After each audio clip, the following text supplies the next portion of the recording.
모습 처음 공개합니다. 순방 일정표를 보며 대통령이 입을 옷을 모두 고른 증거를 확보했습니다. 문체부 김종 차관, 최순실의 현안을 보고하고 인사청탁도 했습니다. 최순실 관련 사무실에서 민정수석실 추천인과 조직도 문건을 입수했습니다. 청와대 인사개입 의혹이 나옵니다. 박 대통령, 청와대 문건 유출에 사과했습니다. 취임 전후 최순실의 도움을 받았다고 인정했습니다. 야당과 대선 주자들, 내각과 청와대 비서진 사퇴를 요구했습니다. 여당도 특검을 공론화하기 시작했습니다. 정유라, 독일 승마 훈련 보고는 거짓말이었습니다. 호화 별장 생활을 했습니다. 화요일 저녁 뉴스 쇼판 시작합니다. 최순실 파문에 박근혜 대통령이 직접 입장을 밝혔습니다. 최 씨와의 특수관계를 인정하고 취임 뒤에도 일부 의견을 물었다며 최 씨가 연설문을 첨삭했다고 인정했습니다. 박 대통령은 심려를 끼쳐 송구하다며 사과했습니다. 홍혜영 기자입니다. 국민 여러분께 깊이 사과드립니다. 야권에서 대통령 하야까지 거론되는 상황에 박근혜 대통령이 직접 나섰습니다. 박 대통령은 최순실 씨와의 관계를 직접 설명했습니다. 최순실 씨는 과거 제가 어려움을 겪을 때 도와준 인연으로 대선 선거운동 과정에서 연설과 홍보에 의견과 소감을 전달했고 대통령 취임 이후에도 의견을 들었다며 최 씨의 연설문 수정 의혹을 인정했습니다. 하지만 일정 기간 동안이었다고 시기를 한정했습니다. 취임 후에도 일정 기간 동안은 일부 자료들에 대해 의견을 들은 적도 있으나 청와대의 보좌 체계가 완비된 이후에는 그만두었습니다. 최 씨가 미리 본 흔적이 있는 드레스덴 연설이 대통령 취임 1년이 넘은 시점이었다는 사실은 언급하지 않았습니다. 이후 여하를 막론하고 국민 여러분께 심려를 끼치고 놀라고 마음 아프게 해드린 점에 대해 송구스럽게 생각합니다. 박 대통령은 질의응답 없이 90초 동안 입장을 발표했습니다. 최 씨의 컴퓨터에서 대통령 연설문이 발견됐다는 보도가 나온 지 20시간 만입니다. 박 대통령의 사과는 세월호와 기초연금 공약 파기에 이어 취임 후 세 번째입니다. TV조선 홍혜영입니다. 최순실 씨 파문에 대해 박근혜 대통령이 사과했지만 야당은 일제히 박 대통령이 사안의 심각성을 모른다고 비판했습니다. 새누리당도 철저한 수사가 뒤따라야 한다고 주장했습니다. 이유경 기자입니다. 박근혜 대통령이 비선 실세 의혹을 인정하자 새누리당은 패닉입니다. 여러분들의 의견을 좀 들었었고 당연히 저희들의 의견을 강력한 의견을 전달을 했었습니다. 철저한 검찰 수사를 주문했고 최순실 씨의 전행을 막지 못했다며 우병우 민정수석의 사퇴를 요구했습니다. 또 우병우 민정수석에 대해서 즉각 조치가 이루어져야 된다는 말씀도 드렸고 유승민, 정병국, 김용태 등 비박 의원들은 대통령의 사과는 새로운 시작이라며 특검과 국정조사를 주장했습니다. 특히 김용태 의원은 박 대통령의 탈당을 요구했습니다. 야당은 일제히 일방적 변명과 형식적 사과라고 비판했습니다. 개인적인 일에 대한 감상적인 그런 유감 표명에 그쳤습니다. 참으로 유감입니다. 변명으로 일관하는 것. 그리고 당신의 할 말씀만 하고 국민이 알고 싶어하는 질문도 받지 않고 들어가시는 것. 감동을 느끼지 못했습니다. 문재인 더불어민주당 전 대표는 청와대 참모진 일괄 사퇴를 주장했고 안철수 전 대표는 박근혜 대통령 역시 수사 대상이라고 했습니다. 대통령도 당연히 수사 대상에 포함되어야 합니다. 금태섭 의원은 대통령이 석고대죄하고 하야해야 한다고 주장했습니다. 일각에서 대통령 탄핵도 언급하지만 야당 지도부는 공식적인 탄핵 주장은 일단 자제하기로 했습니다. TV조선 이유경입니다.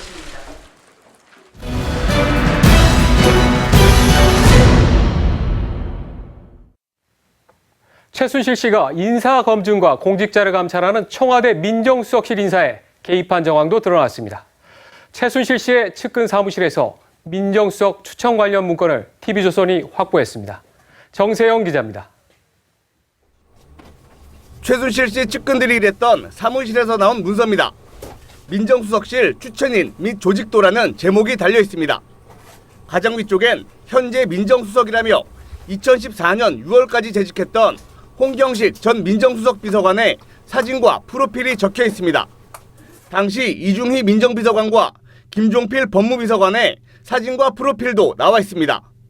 그리고 맨 아래엔 홍수석의 후임 민정수석으로 곽상욱 감사위원이 추천돼 있고 출생지와 출신 고교, 대학, 경력이 상세하게 적혀 있습니다. 당시는 조응천 공직기강 비서관이 나간 직후라 민원 비서관과 함께 공직기강 비서관은 공석으로 표시되어 있습니다. 청와대 출신 관계자는 문건에 들어간 색이나 양식, 글씨체 등이 청와대께 맞고 대통령이 사진을 봐 사진이 들어간다고 말했습니다. 문제는 당시 곽감사위원은 민정수석에 임명되지 않았다는 겁니다. 네, 혹시 추천 받으셨다는 거 혹시 알고 계셨었나요? 아니요, 나는 잘 모르겠는데. 나는 뭐 그런 직접적인 얘기 못 들었어요. 최 씨가 곽감사위원회 민정수석 임명을 틀었는지는 알 수 없지만 민정수석 추천과 관련된 문건이 최 씨 손에서 나온 것만으로도 인사개입 의혹을 불러일으킬 만합니다.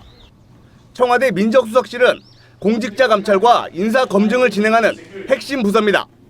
TV조선 정세영입니다. 최순실 씨가 박 대통령과 두터운 친분이라는 걸 안 일부 인사들은 최 씨에게 현안 보고를 하고 인사청탁까지 했습니다. 자, 김종 문화체육관광부 2차관이 최 씨를 몰래 수시로 만났고 자신의 측근들의 이력서를 보내서 요직에 앉히려 한 것으로 알려졌습니다. 김 차관이 최 씨 측에 보낸 인사청탁 이메일을 TV조선이 단독 입수했습니다. 최 씨의 국정농단과 수종 노릇을 자처한 정부 강요들의 행태가 고스란히 드러난 겁니다. 한우리 기자입니다. 지난 2014년 3월 14일 김종 문화체육관광부 제2차관이 이모 씨에게서 받은 인사청탁 이메일입니다. 김 차관님, 수고가 많습니다. 이력서 송부합니다라는 내용과 함께 이력서가 파일로 첨부됐습니다. 이 씨는 체육계에서 1980년대부터 활동한 인물입니다. 김 차관은 이메일을 최순실 씨의 측근에게 전달합니다. 또 다른 이메일에도 유력 일간지 기자 출신인 임모 씨가 메일을 보내고 김 차관은 이를 받아 다시 전달한 내용이 드러납니다. 김 차관에게 반말로 수고라고 쓰며 이력서를 보낸 신모 씨는 현재 장애인 스포츠 관련 주요 업무를 담당하고 있습니다. 최 씨의 측근은 김 차관으로부터 해당 메일을 받아 이력서를 최순실 씨에게 보고했다고 전했습니다. 또 김 차관이 여러 차례 이력서를 보내와 어떤 경우는 전달 전에 알아서 잘랐다고 덧붙였습니다. 최 씨가 김 차관에게서 받은 이력서 가운데 몇 명에게 어떤 자리를 줬는지는 확인되지 않았습니다.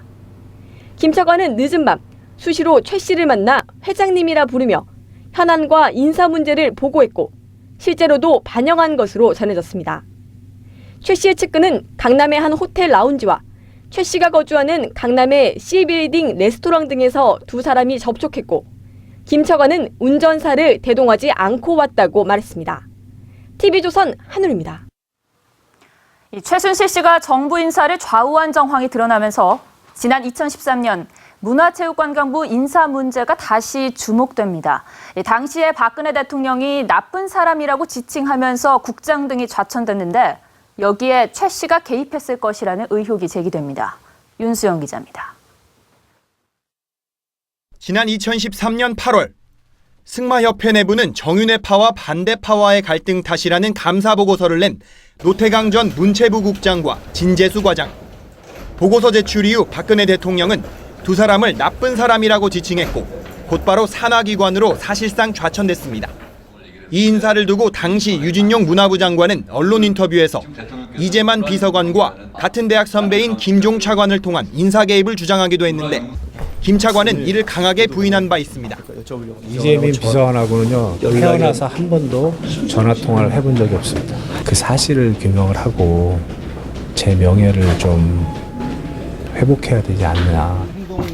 하지만 김 차관이 최순실 씨에게 각종 사안을 보고했던 정황이 드러나면서 이 인사에도 최순실 씨가 개입했을 가능성이 제기됩니다. 최 씨가 중간에서 박 대통령과 이 사안으로 논의했으며 이 결과로 박 대통령이 노 전 국장과 진 전 과장을 나쁜 사람이라고 지칭한 것 아니냐는 의혹입니다. 이러한 의혹에 휩싸인 노 전 국장과 진 전 과장은 지난 7월 잇따라 명예퇴직을 신청해 공직을 떠났습니다. TV조선 윤수영입니다.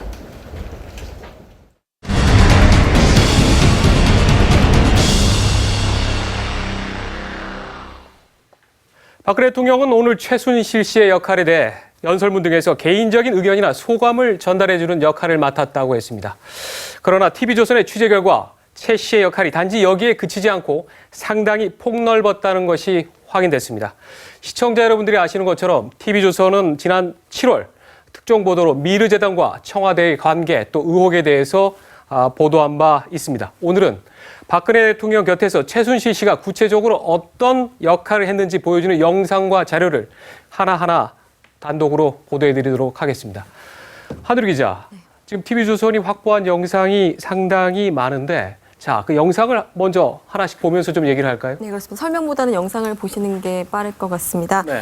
보시는 건 서울 강남 신사동 4층 건물에 있는 3층에 있는 사무실입니다. 간판도 없는 철제 출입문을 열고 들어갔더니 옷이 널려 있고 남성과 여성들이 뭔가 바쁘게 움직이고 있는 것 같죠? 네, 보십시오.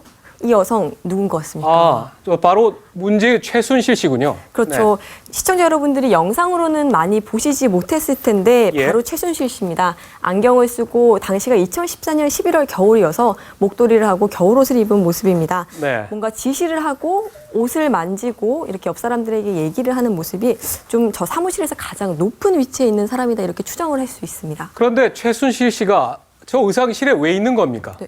그 명품을 좀 아시는 분들이면 아실 텐데 최순실 씨 앞에 명품백이 있습니다. 이게 1,000만 원대 명품백이라고 하는데 영상을 보시면 이 의상실은 굉장히 좀 허름합니다. 이런 옷을 사러 왔을까 좀 이상한데요. 걸어둔 옷을 조금 다시 보겠습니다. 초록색 자켓이 있습니다. 여성 자켓인 것 같고 젊은 여성들이 입는 옷은 아닌 것 같고 좀 중후한 스타일의 옷입니다. 계속 이제 최 씨가 저 옷을 만지고 뭔가 주변 사람들에게 지시를 하고 생각을 하는 모습입니다. 근데 박 대통령 영상 보시겠습니다. 같은 옷입니다. 아하. 이거는 이제 최 씨가 만든 게 2014년 11월 3일이고 박 대통령이 정확히 일주일 뒤에 베이징 TV와 인터뷰로 청와대에서 가진 그런 영상인데요. 옆모습을 볼 때 상당히 오태가 비슷한 걸 보실 수 있습니다. 그런데 하 기자, 지금 옆모습만 봐서는 시청자들이 저게 과연 대통령의 옷이 맞느냐 이렇게 또 의심할 수도 있을 텐데 확실한 근거가 좀 있습니까? 이 옷을 조금만 더 자세히 보겠습니다. 의아하실까 봐 좀 자세한 그림을 준비를 했는데요. 최순실 씨가 계속 뭔가 옷에 대봅니다. 실 같은 걸 대보는데 자세히 보면 저게 금장입니다.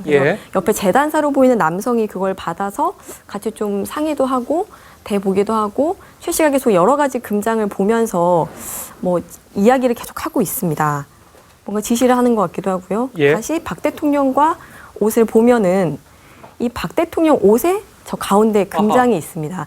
최순실 씨가 저 금장을 가운데 댔는데 딱 대고 있었죠. 그래서 이런 디테일을 볼 때 최 씨가 만든 옷이 맞고 또 이렇게 세세한 부분까지 최 씨가 관여를 했다는 걸 알 수가 있습니다. 그런데 저걸 보면 확실히 같은 옷으로 보이는데 오늘 박근혜 대통령이 밝혔듯이 한두 번 정도 이렇게 뭐 도움을 받은 그런 정도 아닙니까? 그럼 다시 그 사무실에서 같은 날 찍힌 영상을 보시겠습니다. 역시 비슷한 느낌의 파란 옷이 왼쪽에 보이시죠? 자켓이고 엉덩이를 좀 가리고 뒷부분에 주름으로 이렇게 좀 꾸며진 옷입니다. 이 옷을 박 대통령이 입었을까요? 한번 보시겠습니다. 바로 12일 뒤에 대통령이 입은 옷과 상당히 비슷합니다. G20 참석차 호주에 갔을 때 뉴질랜드 FTA 체결을 한 날입니다. 뒷주름이 굉장히 비슷합니다. 근데 이걸 조금 더 자세히 보시면 최 씨가 만지는 옷 위에 이렇게 하얀 이렇게 무늬가 있습니다. 기세에 이렇게 테두리를 만든 건데 대통령 옷에도 흰 장식이 되어 있습니다. 뭐 옷감이나 이런 색감도 거의 비슷하다고 볼 수 있습니다. 최순실 씨가 상당히 많은 역할을 지금 하고 있다는 걸 알 수가 있는데 하 기자, 지금 TV조선이 확보한 영상이 상당히 많은데 이와 또 관련된 다른 것들도 지금 많이 있는 겁니까? 네, 이 영상이 지금은 11월 3일의 영상만 보여드렸는데 며칠에 걸친 영상이 많아서 저희가 분석을 하기에도 며칠씩 몇 주씩 걸릴 정도의 방대한 양입니다. 주로 해외 순방이나 주요 인사들과의 만남 내지는 정상회담 또 국내 중요 행사에 입는 박 대통령의 옷은 거의 다 최 씨의 손을 거쳤다고 볼 수가 있습니다. 그러면 다른 옷과 관련된 그런 영상도 지금 있나요? 그러니까 앞서 보신 그런 정장뿐만이 아닙니다. 그러니까 시진핑 주석과의 정상회담 때 입은 옷인데 저게 중국 전통 의상입니다. 그러니까 밑에 중국 특유의 그 술을 놨는데 이것도 중국에서 만든 게 아니라 최 씨가 만든 옷입니다. 저렇게 들고 있죠. 공단 느낌의 붉은 옷입니다. 그리고 이뿐만 아니라 필리핀 정상회담에서 입은 주황색 옷, 자켓 또 최순실 씨의 손을 거쳤고 마찬가지로 저 사무실에 이 옷이 있었습니다.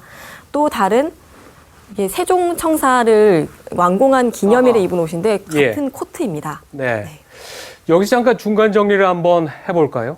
최순실 씨가 그럼 박근혜 대통령의 해외 순방과 관련된 옷이란 옷은 모두 다 이렇게 감수를 하고 또 직접 지시를 하고 지금 그랬다는 정황이 나오고 있는데 최순실 씨가 이것 말고도 더 많이 더 관여를 한 겁니까? 네, 그렇습니다. 그러니까 자켓 정도가 아니라 공식 석상에서 입은 옷은 신발부터 머리 끝까지 다 총괄을 했다고 볼 수가 있습니다. 머리에서 발끝까지. 네, 그렇습니다. 영상 보시면은 지금 왼쪽 하단에 최순실 씨가 보이는데 그 의상 시안부터 봅니다. 그래서 이게 어떻다 저게 어떻다 처음부터 최 씨가 고르고 또 직원들이 이를 받아 적어서 어떻게 고치고 뭐 브로치를 달고 이런 거를 지시하는 과정들이 보이는 겁니다. 네. 그리고 뭐 아까 보신 것처럼 금장이나 이런 브로치도 최 씨가 다 만들고 제작을 한 것으로 알려졌습니다. 원단을 뒤지는 모습도 보이는데요. 이 원단뿐 아니라 뭐 운동화, 신발 이런 것도 총괄했습니다. 그러니까 결국 모든 결정을 최 씨가 하고 그 지시대로 옷을 만들고 이 결정대로 박 대통령이 옷을 입은 셈입니다.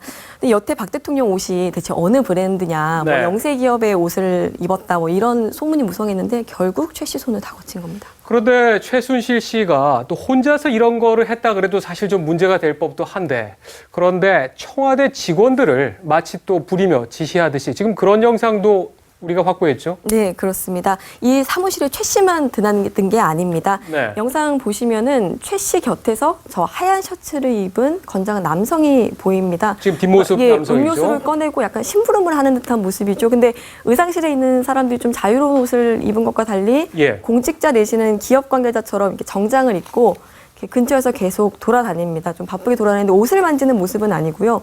전화를 하기도 하는데 이 전화를 최 씨에게 바꿔주기 위해서 자기 몸에다가 저렇게 닦습니다. 깨끗하게 하려고. 예, 그렇습니다. 자기 옷에다가 저렇게 닦을 정도로 최 씨를 뭔가 보좌하고 심부름하는 듯하고 최 씨는 이거를 상당히 오만하게 그러니까 이 남성을 보지도 않고 전화를 받습니다. 당연하다는 듯이 한 손으로 받아가지고. 네, 그렇습니다. 이 남성, 박 대통령과 함께 있었던 남성인데 이영선 씨라고 당시 청와대 제2부속실의 행정관이었습니다.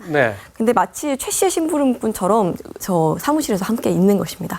이영선 씨가 지금 하는 게 마치 좀 부자연스럽기는 합니다만 뭐 우연히 대통령을 보좌하다 보니까 저기에 갔다가 뭐 휴대폰을 바꿔주고 뭐 그랬던 건 혹시 아닌가요?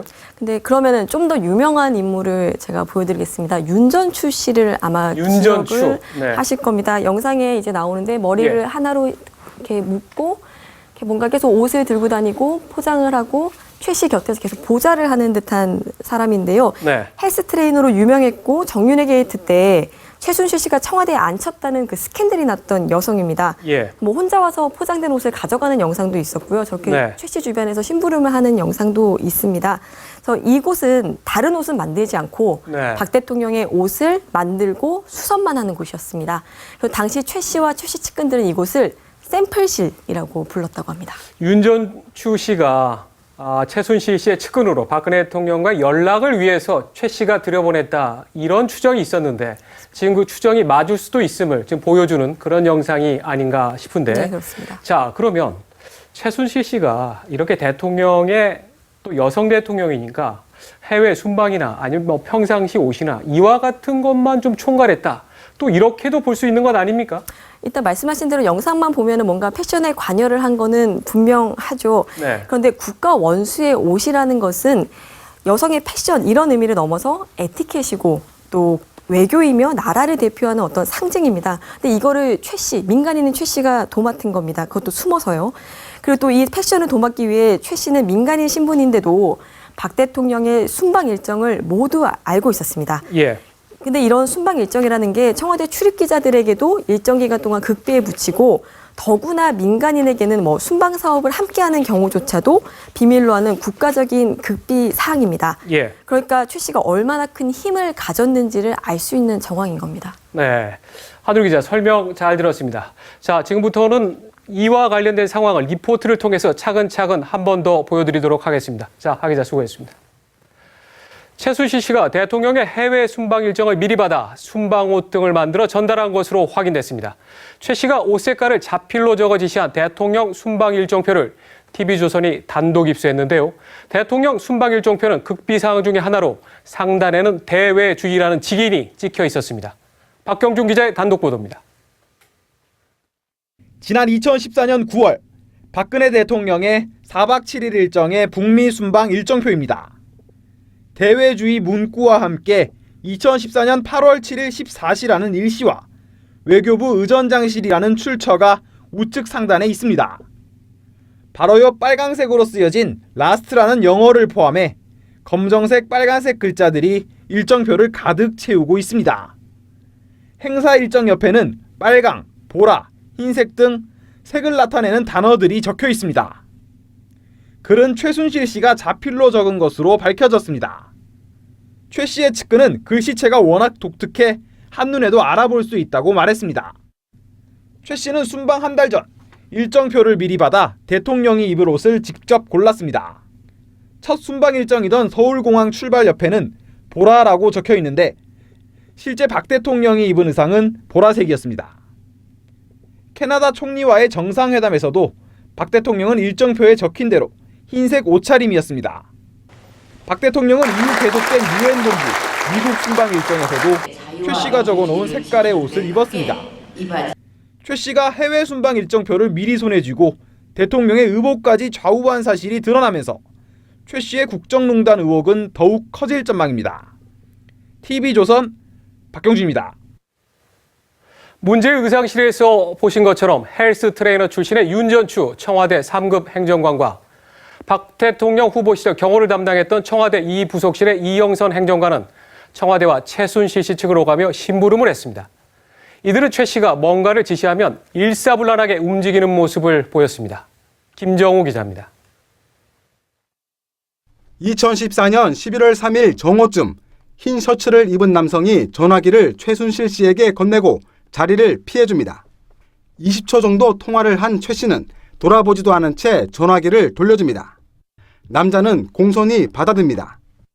음료수 박스를 열어 테이블 위에 가지런히 놓거나 최 씨의 발언에 따라 분주히 움직입니다.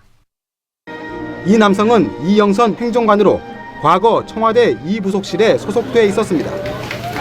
유도 선수 출신으로 박근혜 대통령의 대선 후보 시절 최근접 경호를 담당했던 인물입니다. 같은 달 24일 오전 11시쯤 이번엔 한 여성이 등장합니다. 뭔가 지시를 하는 듯한 최순실 씨에게 서류를 보여주거나 메모를 하고 옷들을 직접 펼쳐 보이기도 합니다. 최 씨 옆에 서서 직접 설명을 하거나 신어봤던 운동화도 살펴봅니다. 누가 지시를 하고 누가 이를 따르는지 영상에서 충분히 파악될 만큼 이 여성은 깍듯합니다. 문제의 여성은 헬스 트레이너 출신으로 최연소 청와대 3급 행정관이 된 윤전추 씨입니다. 최순실 씨의 추천으로 청와대 행정관이 됐다는 의혹도 제기된 상태입니다. 우병우 수석의 민정비서관 발탁, 멀리는 윤전추 행정관의 청와대 입성도 최순실 씨와의 인연이 작용한 것이란 얘기가 있습니다. 박 대통령은 보좌 체계 완비 이후엔 최순실 씨의 의견을 듣는 걸 그만뒀다고 직접 밝혔지만 2014년 말까지도 최 씨는 박 대통령 주변을 챙겼습니다. TV조선 김정우입니다. 박근혜 대통령은 2014년 11월 에이펙이 열린 중국에서 환영의 밤 당시 중국 전통 의상을 입었습니다. 이 옷을 입고 시진핑 부부와 접견을 하고 세계 정상들과 한자리에 섰습니다. 자, 이 옷도 일명 샘플실이라 불리는 그 서울 강남의 한 사무실에서 최 씨의 손을 거쳐 만들어졌습니다. 윤우리 기자입니다. 2014년 11월 최순실 씨가 수시로 드나들며 옷감을 고르고 재단을 지시하던 사무실. 최 씨가 도안을 보기도 하고 원단을 만져보며 주변 사람들에게 지시하기도 합니다. 11월 2일, 이 사무실 한켠 옷걸이에는 붉은 계열의 여성 상의가 걸려 있습니다. 5일 후인 11월 7일엔 다른 여성이 이 옷을 종이봉투에 담아가는데 옷에 문양을 내는 데 쓰이는 도안과 원단도 함께 챙깁니다. 박근혜 대통령은 3일 뒤인 10일 중국 베이징에서 열린 에이펙 정상회담에서 붉은 계열의 문양이 박힌 상의를 입었습니다. 최순실 씨가 방문한 사무실에서 문양까지 챙겨가 제작된 옷입니다. 박 대통령은 이 상의를 입고 에이펙 정상 환영 만찬에 참석하는가 하면 미국 오바마 대통령 등 세계 16개국 정상들과 한자리에서 기념 촬영을 했습니다. TV조선 윤을입니다. 박 대통령이 2014년 G20 정상회담 등 굵직한 국제 행사에 입은 옷도 최순실 씨가 직접 고른 것으로 확인됐습니다. 최 씨는 의상에 달 장식까지 세밀하게 챙겼습니다. 이재준 기자입니다. 최순실 씨 앞에 한 남성이 녹색 재킷을 걸어놓습니다. 최 씨는 의상 구석구석을 꼼꼼하게 살피고 누군가와 한참을 통화하더니 옷깃에 달 장식을 직접 가위로 자릅니다. 신중하게 장식을 고르는 최 씨. 재단사로 보이는 남성에게 한참을 지시합니다. 최 씨가 손수 옷과 장식을 고르는 모습이 CCTV에 잡힌 건 지난 2014년 11월 3일입니다. 그로부터 일주일 뒤인 11월 10일, 박근혜 대통령은 청와대에서 이루어진 중국 베이징 TV와의 인터뷰에 이 녹색 재킷을 입고 나타납니다. 박 대통령의 옷깃에는 최 씨가 직접 고른 장식이 달려 있습니다. 같은 해 11월 21일 경우의 날 축하 연설에서도 박 대통령은 같은 옷을 입었습니다. 전국 150만 경우회원 여러분, 제51주년 경우의 날을 진심으로 축하합니다. 박 대통령은 2014년 11월 호주 G20 정상회의와 12월 정부 세종청사 완공 기념식에도 최 씨가 직접 고른 푸른색과 검정색 의상을 입었습니다. TV조선 이재준입니다. 최순실 씨 모습은 그동안 언론에 거의 노출되지 않았습니다. TV조선 카메라가 최 씨의 독일 출국 전 모습을 단독으로 포착했습니다. 최 씨는 카메라를 손으로 밀치며 극도로 경계했습니다. 박성재 기자의 단독 보도입니다. 비선 실세를 넘어 국정 개입 의혹까지 받고 있는 최순실 씨.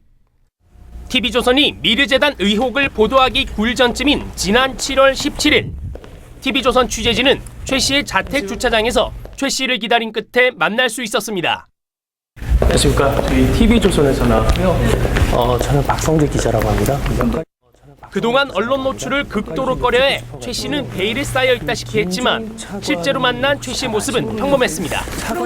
최 씨는 하늘색 점퍼를 팔에 걸친 채 검정색 티와 면바지 차림의 편안한 복장이었습니다. 시력이 나쁜 최 씨는 안경을 쓰기 전까지 취재진을 알아보지 못했습니다. 안경을 쓴 뒤 본인을 찍는 걸 깨닫자 최 씨는 신경질과 함께 카메라를 밀치며 막습니다. 김종 차관 혹시 잘 아십니까? 차관님 마세요. 최 씨는 정부 인사 개입 의혹을 묻는 TV조선 기자의 질문에 답변을 피합니다. 차관 임명 때 개입하셨다던데. 문학의 황태자라 불리는 차은택 씨 이야기가 나오자 최 씨는 짜증을 냅니다. 혹시 차은택 감독 때도 개입을 하셨습니까? 최 씨는 취재진의 접근에 당황한 듯 비상구 계단으로 황급히 몸을 숨깁니다. 최 씨의 독일 출국 전 한국에서 언론에 잡힌 사실상 마지막 모습이었습니다. TV조선 박성재입니다. 자, 이번엔 최순실 씨 딸 정유라 씨 관련 단독 기사입니다. 정유라 씨는 예거호프 승마장에서 해외 전지 훈련을 했다고 주장했는데 TV조선 취재 결과 모두 거짓이었습니다. 승마장도 아닌 곳을 통째로 전세 내서 호화 생활을 즐긴 것으로 확인됐습니다. 독일 프랑크푸르트에서 김태훈 기자가 취재했습니다. 프랑크푸르트에서 60km가량 남쪽에 위치한 장원입니다. 2만 6천 제곱미터의 넓은 땅에 승마시설과 건물 여러 채가 보입니다. 정유라 씨가 지난해 8월 통째로 빌린 이른바 예거호프 승마장입니다. 정 씨는 바로 이곳에서 지난해 10월부터 2달 동안 계속 훈련을 해왔다고 보고했습니다. 주 6회 새벽부터 저녁까지 빡빡한 강행군이었습니다. 하지만 TV조선 확인 결과 모두 거짓이었습니다. 정 씨는 당초 1년 계약으로 이곳에 살았지만 한 달 만인 지난해 9월 사라진 것으로 확인됐습니다. Die waren eigentlich August waren die da. Die waren die ersten 4 Wochen waren die da und dann war finish. Und dann sind die weg und seitdem habe ich nichts mehr gehört, nichts mehr gesehen von denen. 심지어 이곳은 정식 승마장도 아니었습니다. 수십 개의 방과 이곳 주민들을 위한 승마 시설을 갖춘 별장입니다. Das ist alles nur noch privat. Nutzt die Familie Jäger privat. 승마 코치 등 전문 인력이 없고 훈련 프로그램도 전무합니다. 정 씨는 가족과 통역만을 대동하고 개인 코치는 부르지 않았습니다. 예고오프에서 단 하루도 훈련하지 않은 정 씨는 서류를 조작해 매일매일 훈련 수당 6만 원을 챙겼습니다. 독일 프랑크푸르트에서 TV조선 김태훈입니다. 박근혜 대통령은 오늘 최순실 씨와의 오랜 관계를 시인했습니다. 4일 전만 해도 청와대는 절친한 사이가 아니라고 한 바 있습니다. 자, 과거 기록 등을 보면 두 사람은 40년간 끈끈한 인연을 이어왔습니다. 신정훈 기자입니다.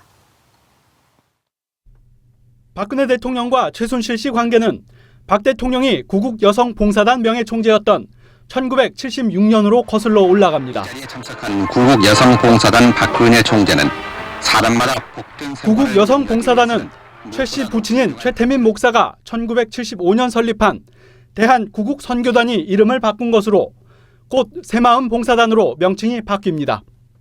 최 씨는 1987년 한 잡지 기고문에서 꿈 많은 대학 시절 퍼스트 레이디 역할을 했던 그분을 처음 만났다고 했습니다. 최 씨는 새마음 봉사단 대학생 회장으로 박 대통령을 만난 이후 11.6 사태가 일어난 1979년까지 관계를 이어갔다고 했습니다. 최 씨는 이후 독일 유학을 떠났다가 1985년 귀국해 교육 사업을 하면서 유경재단 이사장이었던 박 대통령과 재회했습니다. 최 씨가 4살 위인 박 대통령의 말벗을 해주며 언니라고 불렀다는 말도 나옵니다. 당시 최 씨와 최 목사가 유경재단 어린이회관 운영과 유치원 사업에 지나치게 힘을 행사했다는 뒷말도 나왔습니다. 그래서 전화도 걸지 않고 피하는 것 같았다. 불편한 관계가 한 달 정도 계속됐다고 최 씨는 썼습니다. 두 사람 관계는 박 대통령이 1998년 재보선으로 정계에 입문한 뒤에도 이어집니다. 최 씨의 전 남편인 정윤혜 씨가 2006년까지 박 대통령을 보좌했습니다. 문고리 3인방이라고 불리는 이재만, 정호성, 안봉근 보좌관도 최 씨 부부가 추천했습니다. 박 대통령은 당시 최 씨 모친의 팔순잔치에 참석해 노래를 불렀고 가족여행도 같이 갔던 것으로 알려졌습니다. 박 대통령이 2006년 지원 유세 도중 면도칼 테러를 당했을 때도 최 씨가 병간호를 했던 것으로 전해집니다. 최 씨는 박 대통령 취임 이후엔 청와대를 수시로 드나들며 박 대통령을 만난 것으로 알려졌습니다. 박 대통령의 옷과 액세서리 등을 챙겼다는 말도 나옵니다. 한 여당 의원은 최 씨가 얼마 전까지도 박 대통령과 매주 식사를 한 것으로 안다고 했습니다. 두 사람의 끈끈한 40년 인연이 결국 박 대통령을 궁지로 내몰고 있습니다. TV조선 신정훈입니다. 오늘 뉴스쇼판 2부에서는 최순실 씨 관련 의혹을 특종 보도하고 동영상을 입수한 이진동 사회부장이 직접 나와서 이 문제에 대해서 얘기할 예정입니다. 다음 뉴스입니다. 그동안 검찰은 최순실 씨 관련 의혹을 수사하면서도 아직 압수수색할 단계가 아니라면서 속도를 내지 않아왔습니다. 그런데 언론사로부터 최 씨가 사용했던 PC를 확보한 후 분위기가 좀 달라지고 있다고 합니다. 최우정 기자입니다. 미르 K스포츠재단 의혹 사건 수사팀이 최순실 씨가 썼던 PC를 확보해 박근혜 대통령이 최 씨에게 보낸 문건 분석에 나섰습니다. PC엔 박근혜 대통령의 공식 행사 연설문을 비롯해 국무회의 발언과 대선 유세문, 당선 연설문 등 모두 200여 개 파일이 담겨 있습니다. 최 씨에게 실제 발표보다 하루 먼저 보내진 2014년 3월 드레스된 연설문입니다. 곳곳에 붉은 글씨로 쓰인 문장들이 눈에 띕니다. 첫 번째 제안에 인도주의 원칙입니다라고 적혀있지만 실제 연설에선 내용이 바뀝니다. 북한 당국에게 3가지 제안을 하고자 합니다. 첫째, 남북한 주민들의 인도적 문제부터 해결해 가야 합니다. 북한의 핵개발 추진 시 본격적 외자 유치는 불가능하다와 단순히 일회성 지원에 그치는 것이 아니란 내용은 연설에서 아예 빠졌습니다. 문건 유출이 확인된 만큼 검찰은 대통령 기록물 관리법에 따른 기밀 누설 혐의를 적용할지도 검토하는 것으로 알려졌습니다. 검찰은 또 전경련 이용우 부장과 K스포츠재단 노승일 부장 등을 오늘 소환해 대기업의 거액 출연금 모금 과정도 조사했습니다. TV조선 최우정입니다. 대통령 기록물 관리법은 대통령 기록물을 유출하면 10년 이하의 징역 또는 3천만 원 이하의 벌금에 처한다고 규정하고 있습니다. 박근혜 대통령은 오늘 청와대가 최순실 씨에게 일부 자료에 대해 의견을 물은 적이 있다고 했습니다. 일부 연설물이나 홍보물도 같은 맥락에서 표현 등에서 도움을 받은 적이 있습니다. 사실상 청와대 자료를 최 씨에게 건네서 보였다는 얘기입니다. 쟁점은 청와대가 최순실 씨에게 보인 자료가 대통령 기록물인지 여부입니다.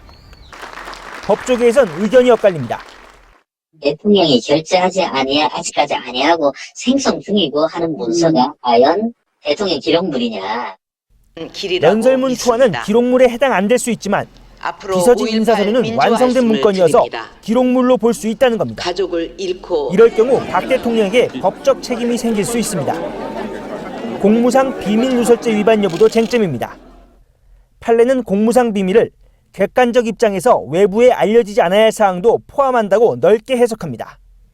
그 내용이 국정 운영에 관한 중요한 사항을 담고 있기 때문에 실질적으로도 비밀로서 유지할 가치가 있다고 보입니다.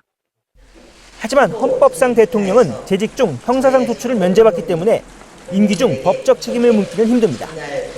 공무상 비밀 누설죄는 비밀을 건네받은 사람은 처벌되지 않아 최순실 씨는 책임을 면할 수 있습니다. 차관 임명 때 TV조선 정수영입니다. 현 정권의 실세로 불렸던 김기춘 전 청와대 비서실장은 대통령의 연설문이 외부로 유출되는 것은 있을 수 없는 일이라고 말했습니다.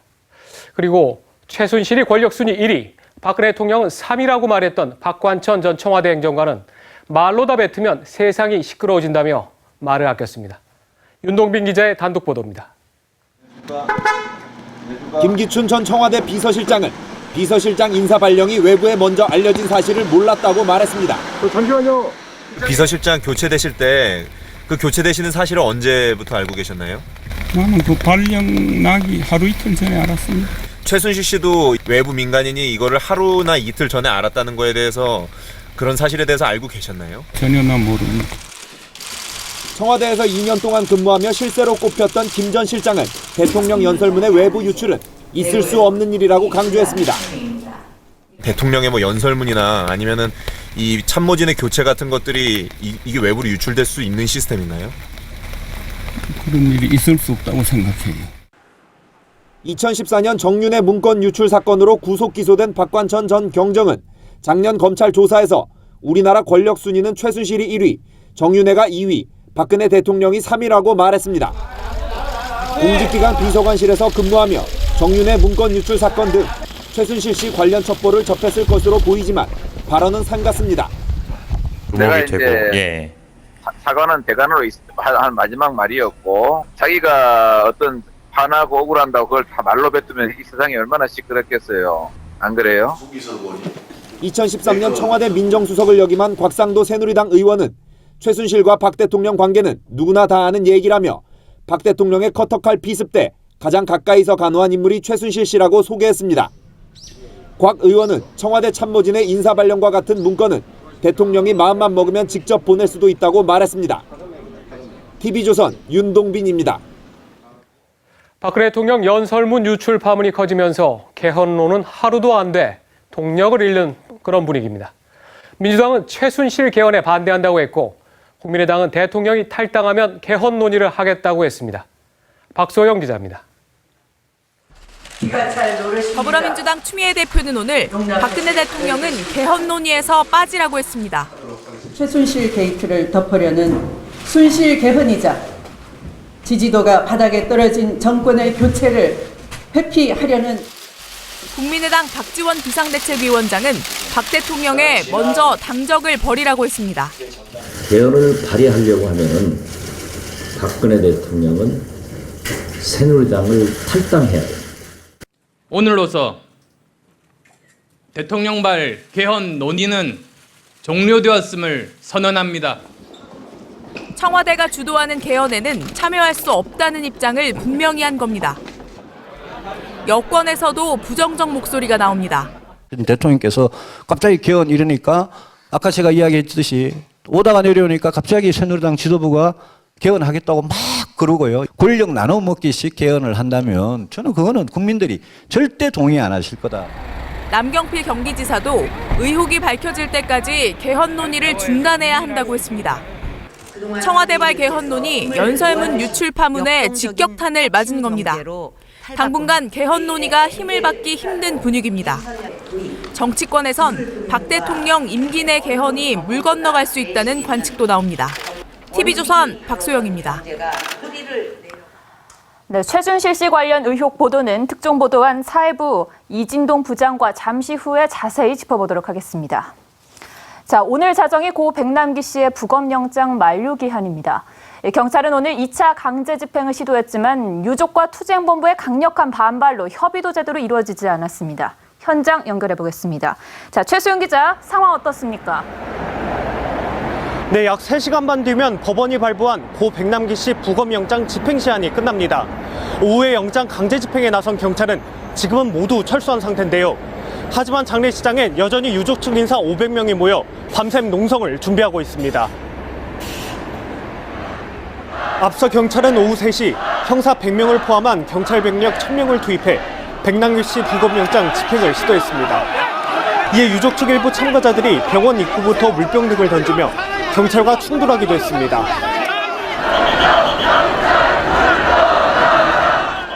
유족들은 부검을 전제로 한 어떠한 협의에도 직접 나설 뜻이 없음을 분명히 했습니다. 경찰은 안전사고 등을 우려해 오후 6시 철수했습니다. 영장을 집행하지 못함으로써 발생되는 모든 문제는 그 책임이 투쟁본부 측에 있다고 할 것입니다. 경찰은 영장 재신청을 검토하고 있지만 다음 달 12일 열릴 민중총궐기가 변수입니다. 다음 달 집회엔 15만 명이 집결할 것으로 예상돼 두 번째 영장의 기한은 그 이유가 될 가능성이 높은 상황입니다. 지금까지 서울대병원 장례식장에서 TV조선 최수영입니다. 검찰이 부산 해운대 LCT에 제기된 1,000억 원대 비자금 조성과 로비 의혹에 대해 수사를 확대하고 있습니다. 이 시행사 이영복 회장은 현재 잠적한 상태인데 폭로 가능성을 시사해 부산 정관계가 바짝 긴장하고 있습니다. 박성철 기자입니다. 기초공사가 한창인 101층 규모의 부산 해운대 LCT 건설 현장.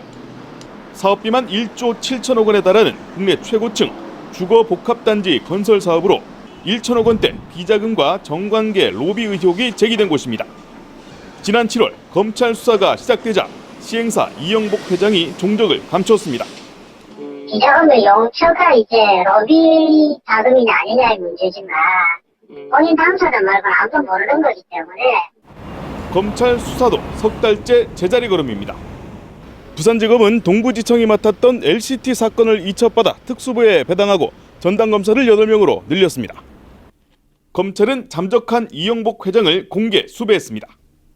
부산에서 마당발로 통하는 이 회장은 지난 1998년 다대 만덕지구 택지사업 특혜 의혹 사건으로 징역 3년형을 선고받았지만 로비 대상은 끝까지 밝히지 않았습니다. 하지만 이 회장이 최근 측근에게 이번엔 혼자 죽지 않겠다고 말한 것으로 알려지면서 부산 정관계가 바짝 긴장하고 있습니다. 우리가 사과하는 거잖아요. 아침에 누구도 자유롭지 않을 것이라는 그런 협박성 멘트니까요. 부산지검은 지난 2010년 LCT 특혜 의혹을 수사했지만 무혐의 처분을 내렸습니다.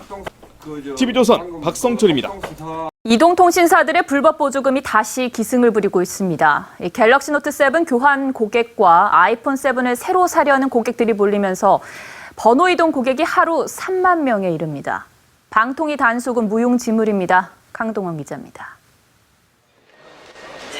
서울의 한 휴대폰 매장. 시가 80만 원이 넘는 갤럭시 S7이 10만 원대에 팔립니다. 번호 이동을 유도하며 불법 보조금을 뿌린 겁니다. 꼭 이동을 해야 되는 거예요.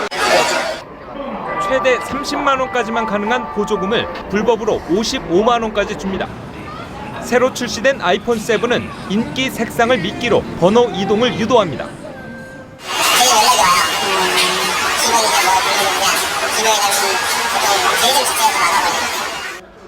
갤럭시 노트 7 교환과 아이폰 7 출시로 휴대폰 대리점에 고객이 몰리자 이통 3사가 경쟁적으로 불법 리베이트를 뿌리고 있습니다. 이동통신 3사의 하루 이동 건수는 3만 건에 이르고 있습니다. 하루 평균 번호 이동 건수의 2배에 이르고 있습니다. 당국에서 경고를 해도 아랑곳하지 않습니다. 경고에 그칠 게 아니라 확실한 현장 조사를 실시해서 그에 걸맞는 제재가 필요한 시점입니다. 방통위 조사 결과 최근 번호 이동 고객 중 LG U+로 옮긴 사람이 가장 많은 것으로 나타났습니다. TV조선 강동원입니다. 검찰 수사를 받던 롯데 신동빈 회장이 오늘 직접 나서서 대국민 사과를 했습니다. 순환 출자 고리를 끊고 롯데그룹을 명실공히 한국회사로 만들겠다고 밝혔습니다. 한국회사로 만들겠다고 한 게 특이합니다. 이채림 기자입니다. 신동빈 회장이 다시 고개를 숙였습니다. 경영권 분쟁이 마무리되지 않는 상황에서 최근 검찰 수사로 다시 심려로 기저드린 점 깊이 사과드립니다. 지난해 경영권 분쟁 사과 이후 1년 2개월 만입니다. 신 회장은 2020년까지 매출 200조 원이라는 양적 성장을 포기하겠다고 밝혔습니다. 대신 투명한 경영, 종업원 복지 향상 등 질적 성장을 이루겠다고 설명했습니다. 그러면서 롯데그룹을 지주회사 체제로 전환시킵니다. 호텔 롯데의 상장을 재추진하고 아직 남아있는 67개의 순환 출자 고리를 끊어냅니다. 또 계열사별 책임 경영 체제를 강화합니다. 반대로 롯데그룹을 좌지우지해온 정책본부의 기능은 축소됩니다. 상장을 하게 됨으로써 시장 감시라는 측면이 하나 덧붙이게 되면서 투명성 있는 경영을 할 수 있는 그런 효과를 거둘 수 있는 거죠.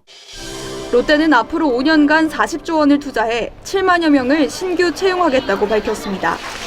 TV조선 이채림입니다. 가습기 살균제 제조 판매사인 옥시의 대표가 사망한 어린이의 유족들에게 최대 10억 원의 보상을 해주겠다고 밝혔습니다. 하지만 피해자들은 옥시가 고액의 벌금을 감경받기 위해 제안한 것이라고 비판했습니다. 주원진 기자입니다. 가습기 살균제 제조 판매사 옥시의 현 대표인 아타올레샤드 샤프달이 서울중앙지법으로 들어옵니다.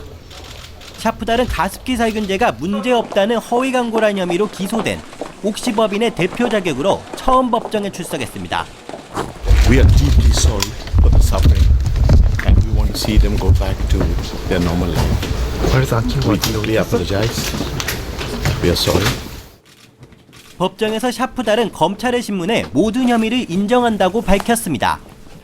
가습기 라벨에 있던 인체에 유해하지 않다와 아이에게 안심 문구는 모두 거짓이라고 말했습니다. 또 가습기 살균제의 주 원료인 PHMG가 폐손상을 유발할 수 있다고 인정했습니다. 샤프달은 그러면서 아이를 잃은 유족들에게 최대 10억을 배상하고 아직도 고통받는 아이들에겐 평생 보상하는 제도를 국회, 정부 등과 논의 중이라고 말했습니다. 또 그를 위해 옥시 법인이 100억의 돈을 출연하겠다고 밝혔습니다. 하지만 피해자들은 옥시 측이 벌금을 감경받기 위해 법정에서 행사를 하러 나왔다고 비판했습니다. 실제 샤프달의 법정 증언은 옥시가 피해 회복을 위해 노력한 것으로 인정돼 처벌을 감경받는 데 참작될 수도 있습니다. TV조선 주원진입니다. 표백제 범벅인 중국산 오징어채 160톤을 수입한 업자들이 세관에 적발됐습니다. 중량을 늘리기 위해 설탕과 감미료도 과다하게 첨가했습니다. 박건우 기자입니다. 오징어채 가운데 색깔이 유난히 하얀 것이 눈에 띕니다. 살균과 표백을 위해 사용한 과산화수소를 제거하지 않은 중국산입니다. 과산화수소는 적은 양만 섭취해도 인체에 유해한 물질입니다. 이 과산화수소는 이제 위 경련이나 구토, 설사 등을 유발할 수 있기 때문에 이렇게 옷에 묻은 얼룩에 과산화수소를 묻히고 헹구면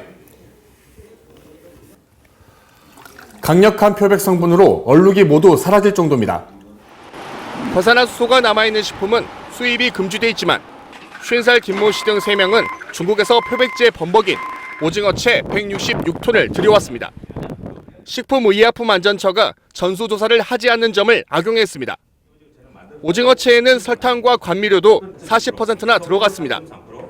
설탕 함유량과 감미료인 소르비톨이 각각 19.8%, 21.7%에 달했습니다. 중량을 늘리기 위한 겁니다. 세관은 중국산 오징어채 35톤을 회수했지만 130톤은 이미 시중에 유통됐습니다. TV조선 박건우입니다.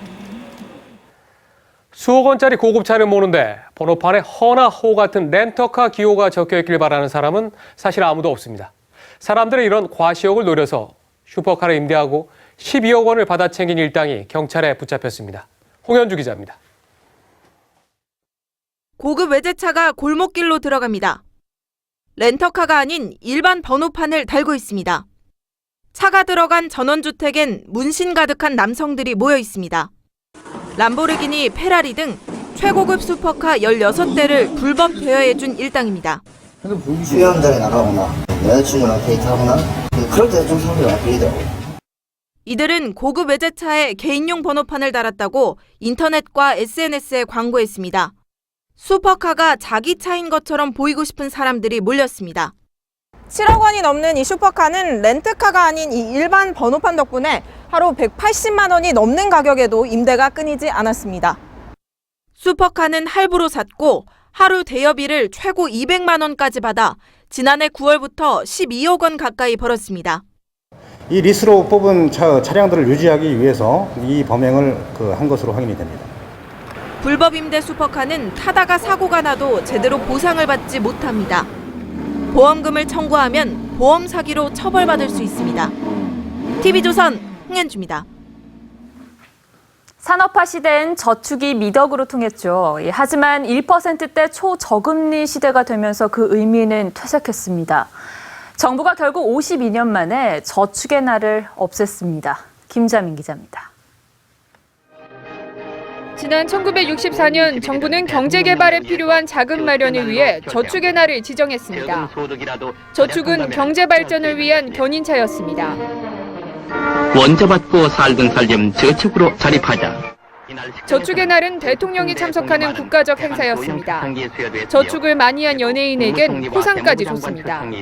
지난 1971년 저축액은 당시 정부 예산의 2배인 1조 원을 돌파했습니다. 우리나라 국내 저축이 드디어 1조 원을 넘어서. 그러나 2010년 이후 상황이 변했습니다. 기준금리가 1%대인 초저금리 시대가 되면서 재테크 방법도 주식과 부동산 투자 등으로 바뀌었습니다. 재테크는 오피스텔을 하나 마련해놨는데 요즘에 뭐 저축해봤자 이자율도 얼마 안 돼서 주식 이런 쪽으로 이제 하고 있거든요. 결국 저축의 날은 52년 만에 역사 속으로 사라졌습니다. 정부는 올해부터 저축의 날을 금융의 날로 바꿨습니다. 금융은 자본주의 경제의 심장입니다. 저축의 시대는 가고 소비와 투자가 미덕이 되는 새로운 시대가 열리고 있습니다. TV조선 김자민입니다. 국내 연구진이 면역세포를 활성화하는 메커니즘을 세계 최초로 규명했습니다. 폐혈증 치료제 개발의 길이 활짝 열렸습니다. 유아른 기자입니다.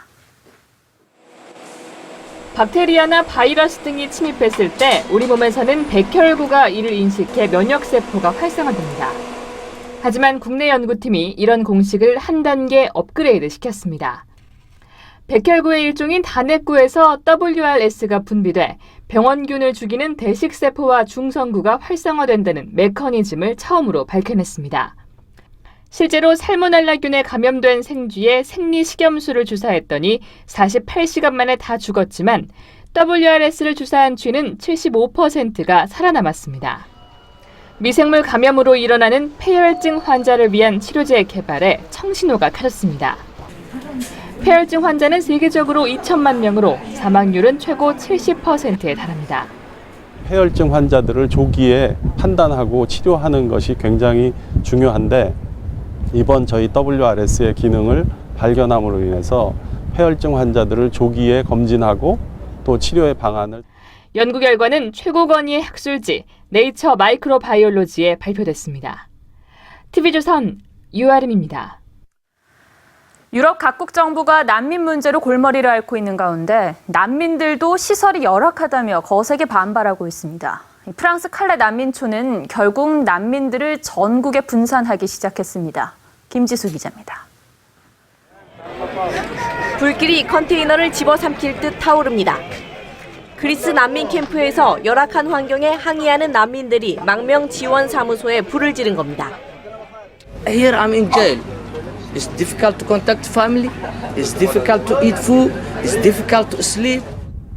유럽 각국이 난민 수용을 꺼리는 탓에 그리스에는 6만여 명의 난민이 발이 묶인 채 열악한 생활을 견디고 있습니다. They are waiting and waiting for many months and they need answers. They need clarity, even if the answer is you don't get asylum. 열악한 시설 탓에 정글로 불리는 프랑스 칼레 난민촌은 결국 철거와 이주가 시작됐습니다.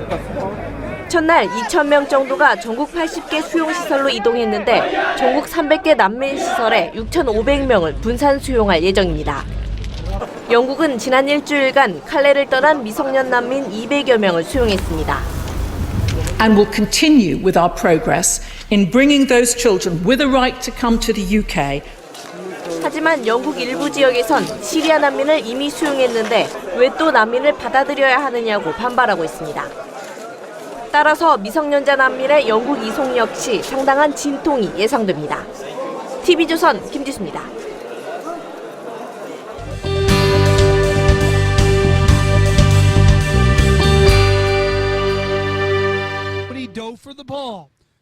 지난달 24일 축구 경기를 하다 머리를 크게 다쳐 혼수 상태에 빠진 16살 루벤 누스모. 깨어난 지 나흘 만에 갑자기 스페인어를 유창하게 구사합니다. 누스모에게 스페인어는 몇 마디 들은 게 전부였습니다. 2년 전 한 호주 청년도 교통사고로 혼수 상태에 빠진 후 깨어나면서 중국어를 유창하게 세계를 놀라게 했습니다. Hello， 大家好，欢迎收看本期美男私房菜节目。 미국 질병통제예방센터는 심각한 뇌손상을 당하면 언어 기능의 변화가 생길 수 있다고 설명했습니다.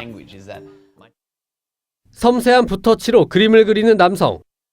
한 번 본 풍경을 잊지 않고 그대로 표현하는 영국 화가 스테판 월셔입니다. 월셔는 자폐증이나 지적 장애를 가진 사람이 특정 분야에서 뛰어난 능력을 발휘하는 서번트 증후군을 앓고 있습니다.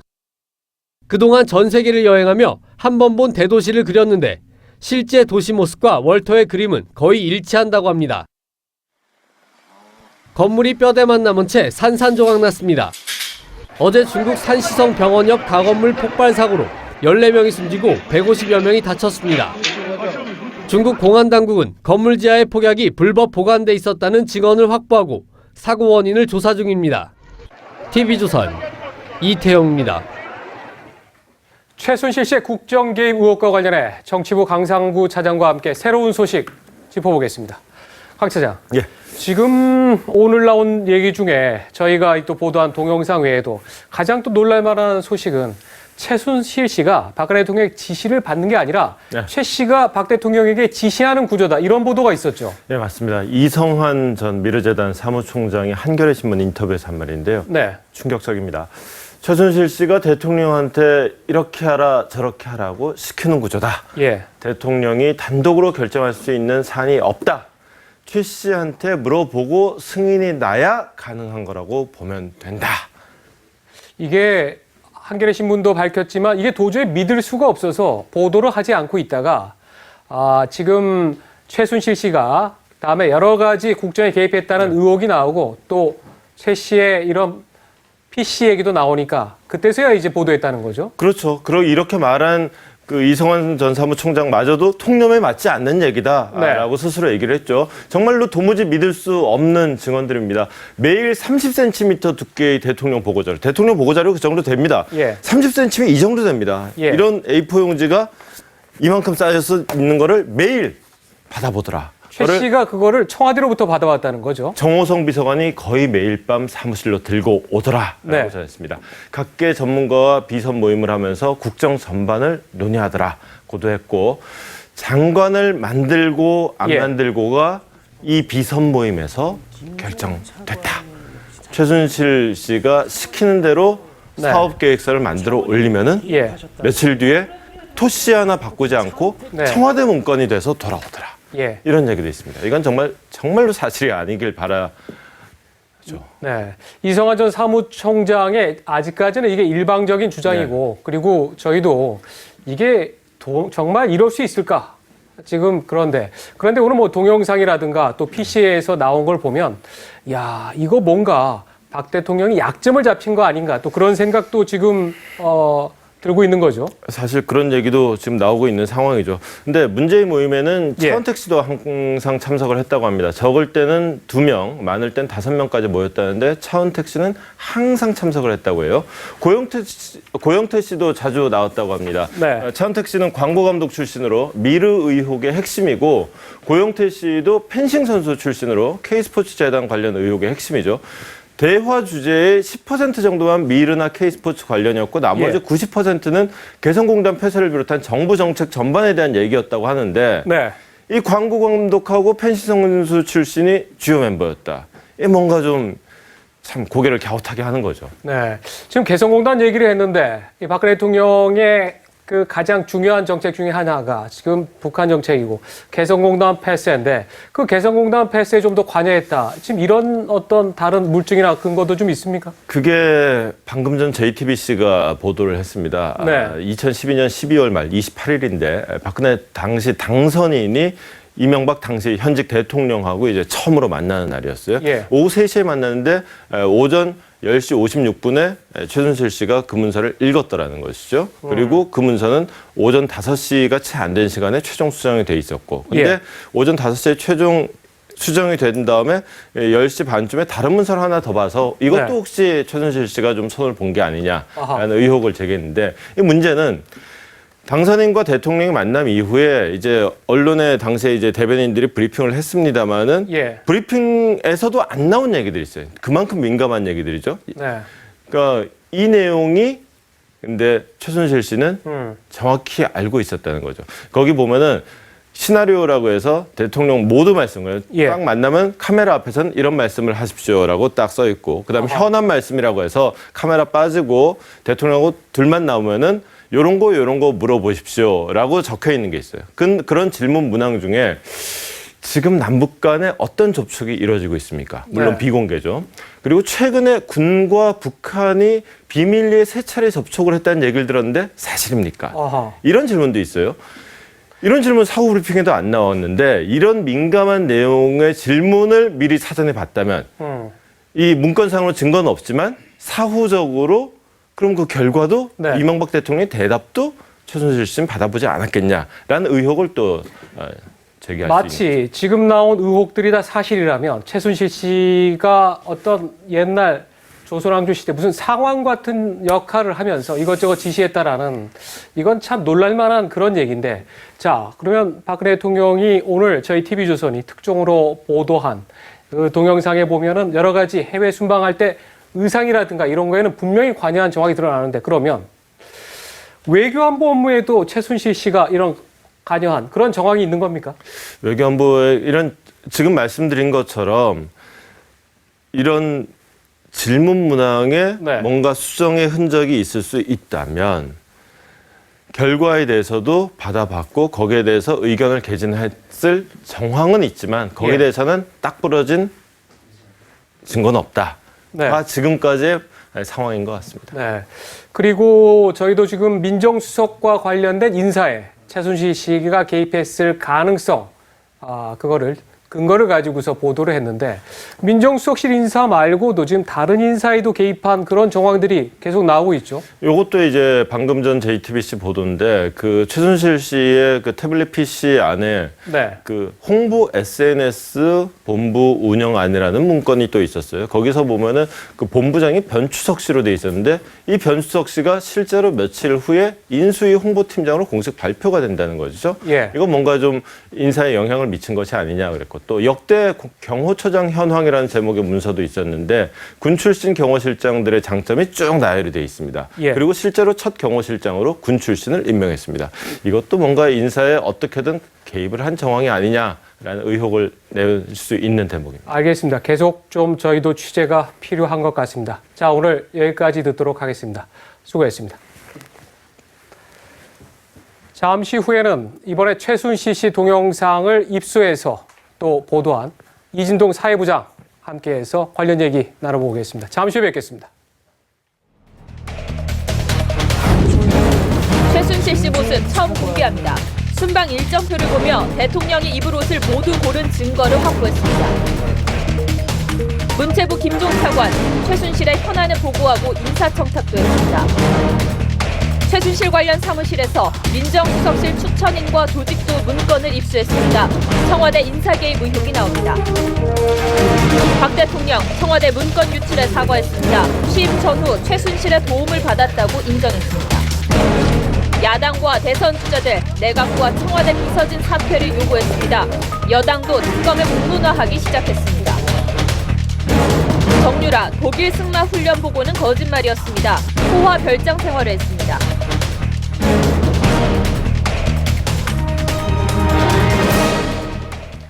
특집 TV조선 뉴스쇼판, 지금 2부에서는 TV조선이 단독 입수한 동영상 파문에 대해서 계속해서 짚어보겠습니다. TV조선의 이진동 사회부장 나와 있습니다. 이 부장, 오늘 저희가 지금 제가 이걸 보도하면서 너무나 좀 또 충격적이고 해서 사실 잘 믿겨지지가 않는데 가장 먼저 좀 궁금한 게 이번에 저희가 입수해서 이 보도한 동영상, 이건 어떤 의미가 있는 겁니까? 우선 박근혜 대통령하고 청와대는 최순실 씨 관련 의혹이 나올 때마다 근거 없다고 이렇게 하지 않았습니까? 그리고 박 대통령 미르재단과 K스포츠재단의 이런 정부 지원을 인정하면서도 최순실 씨는 거론하지 않았습니다. 그리고 오늘은 또 집권 초기 보좌 체계가 갖춰지기 전까지 홍보와 연설문 등에서 최순실 씨의 도움을 받았다고 이렇게 얘기를 했는데요. 그리고 어려운 시절 최 씨의 도움을 받았다 이렇게 말씀을 했는데 그런데 그동안에도 대통령 사생활을 관리했다는 의혹이 제기될 때마다 청와대는 실체가 없다 이렇게 부인을 해왔습니다. 그렇게 일관을 해왔습니다. 그런데 오늘 영상은 박 대통령과 최 씨와의 관계를 단적으로 보여주는 영상이라고 그렇게 할 수 있겠습니다. 그래서 대통령과 수시로 통하는 사이라는 점을 강하게 시사하는 그런 영상이 아닌가 이렇게 생각이 됩니다. 그 동영상을 저희가 잠시 후에 다시 한번 이걸 시청자들하고 보면서 얘기를 나눌 텐데 그 전에 이거는 뭐 상당히 좀 내밀한 얘기일 수도 있는데 이 동영상의 입수 경위를 시청자들의 궁금증을 해소하는 차원에서 조금 얘기해 주시면 사실 그 동영상에 등장하는 그 의상실 같은 곳이 있지 않습니까? 사실 강남구 신사동에 한 빌딩에 있는 사무실로 알려져 있습니다. 박근혜 대통령의 옷을 만들고 수업만 이렇게 전문으로 한 곳으로 알려져 있는데요. 그 최순실 씨 측근 측에서 사무실 관리를 위해 설치했던 게 흘러나온 것으로 이렇게 추정이 됩니다. 이번 사건을 취재한 기자들에 따르면 지금은 이 사무실이 폐쇄되고 다른 사무실로 이렇게 다른 사업장이 들어와 있다고 합니다. 지금 나가는 이제 영상을 보면 최순실 씨가 박근혜 대통령이 그 자주 입었던, 저도 기억을 하는데 이제 파란색의 옷에 대해서 구체적으로 또 지시를 하고 있고, 그리고 이제 지금 상황을 보면은 뭔가 아주 구체적으로 옆에서 지금 지시를 해주는 그런 상황인데, 지금 나오고 있는 저 행정관이 이영선 행정관이죠? 네, 그렇습니다. 지금은 사직한 걸로 알고 있는데요. 당시 청와대 이 부속실에 근무하는 행정관이었습니다. 그래서 보시면 알겠지만 화면에서 보시듯이 휴대폰을 그 와이셔츠에 닦아서 최순실 씨에게 건네는 장면을 보면 최 씨를 얼마나 상전처럼 모셨는지 이런 게 단적으로 이렇게 보여지는 대목입니다.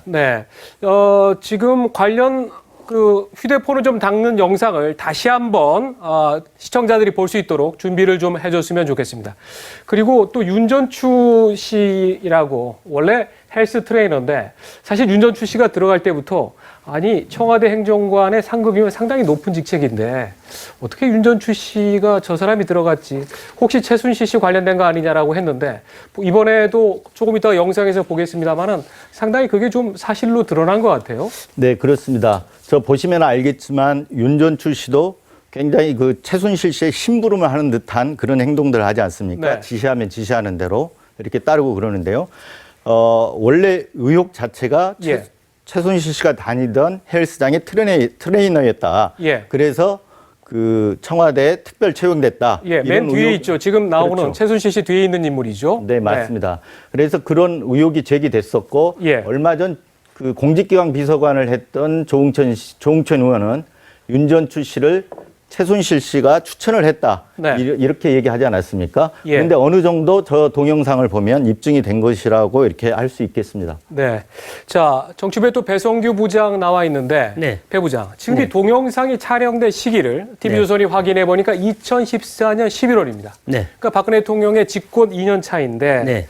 오늘 이제 박 대통령 같은 경우에는 집권 초기에 네. 잠깐 도움을 받았다라고 그렇죠. 했는데, 2014년 11월이면 2년 차면은 이건 집권 초기 잠깐이라고 얘기하기에는 너무나 상당히 와 있는 것 아닙니까? 그렇죠. 이미 1년 9개월 된 정부입니다. 보통 1년 차 이내를 초기라고 하고 보통 한 6개월 정도를 초창기라고 하는데 그때는 이제 세팅이 다 안 돼 있다. 시스템이 완비돼 있지 않다 해서 물론 외부의 도움을 조금 받을 수는 있겠습니다. 근데 예. 1년 9개월 된 정부가 아직도 시스템이 안 돼서 더군다나 연설문을 쓰거나 검토해 줄 사람이 없어서 외부 사람한테 그것도 아무런 경험이 없는 네. 그런 외부 사람한테 보낸다는 건 참 납득하기가 힘든 일이죠. 더군다나 지금 보면 단순히 연설문만 검토한 게 아니라 예. 옷 하나하나 그다음에 인사 문제까지 다 개입을 한 듯한 정황이 나옵니다.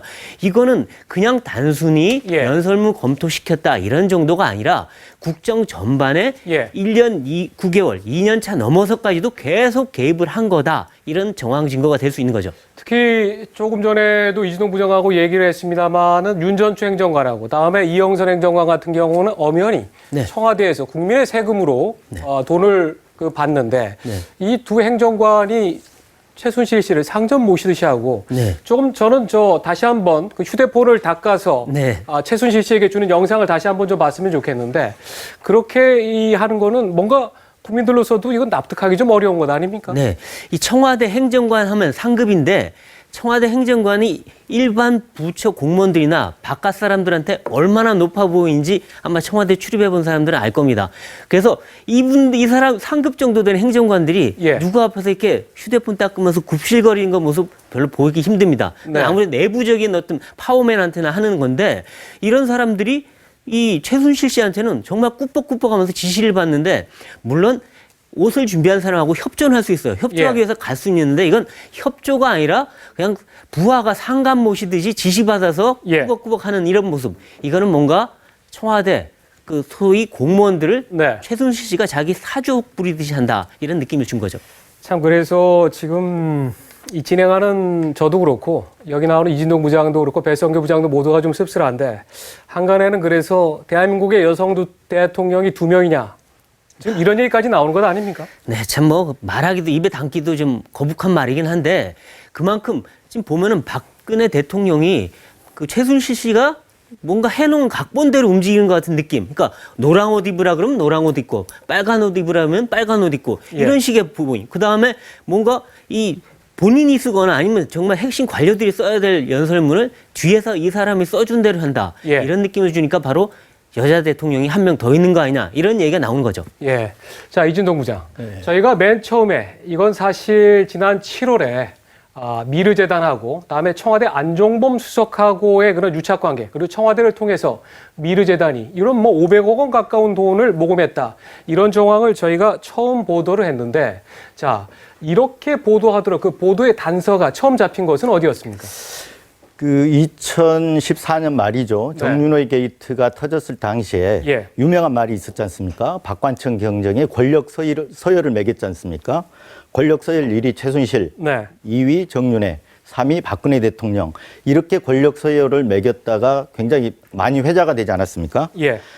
그러다 보니까 저희들은 최순실 씨 주변에 뭔가 움직임이 있다 이렇게 생각을 하고 최순실 씨 주변부터 시작이 됐는데요. 예. 사실 너무 많은 곳에서 최 씨의 그런 행적들, 그림자들 이런 걸 확인할 수 있었습니다. 예. 그래서 일단은 미르재단과 K스포츠재단 여기서는 이제 어떤 제보나 이런 예. 것에서 시작하기보다는 미르재단의 경우 500억 가까운 돈을 모금하면서도 예. 정경련에서 슬그머니 보도자료를 냅니다. 예. 그래서 자발적으로 했다는 기업 관계자들 이렇게 취재를 해보니까 네. 너무 얘기가 다른 거예요. 아하. 오히려 얘기를 안 할 것 같은데 술술 얘기를 하는 것부터 이상했습니다. 오히려 정경련 측 관계자들이나 이 사람들이 취재가 들어가면은 숨기지 않고 얘기를 했다는 거군요. 그렇습니다. 기업 관계자들이 의외로 예. 녹취가 되는 걸 알면서도 방송 기자들은 녹취를 해야 되지 않습니까? 네. 그래서 그런 사실을 알면서도 술술 얘기하는 것에 예. 저도 깜짝 놀랐습니다. 네. 지금 보면 볼수록 최순실 씨의 국정농단 이런 또 국정 개입 정말 이런 거 국기문란이라고 또 얘기할 수밖에 없는데 그런데 이 부장 지금 나오는 얘기가 지금까지 알려지고 또 TV조선이 취재하고 또 다른 방송이 보도하고 또 다른 신문이 보도한 게 이게 빙산의 일각일 수 있다. 이런 얘기까지 나오는데 어떻게 봅니까? 네, 저도 일정 부분 동의를 합니다. 그래서 저희들이 처음에 제기했던 게 국가 브랜드 사업에서 차은택 씨의 개입이나 최순실 씨의 그림자, 그리고 문화융성 사업, 그리고 이대의 입학특혜, 예. 그리고 대통령의 해외 순방 이런 부분에서 최순실 씨의 개입 정황 등을 네. 광범위하게 취재했습니다.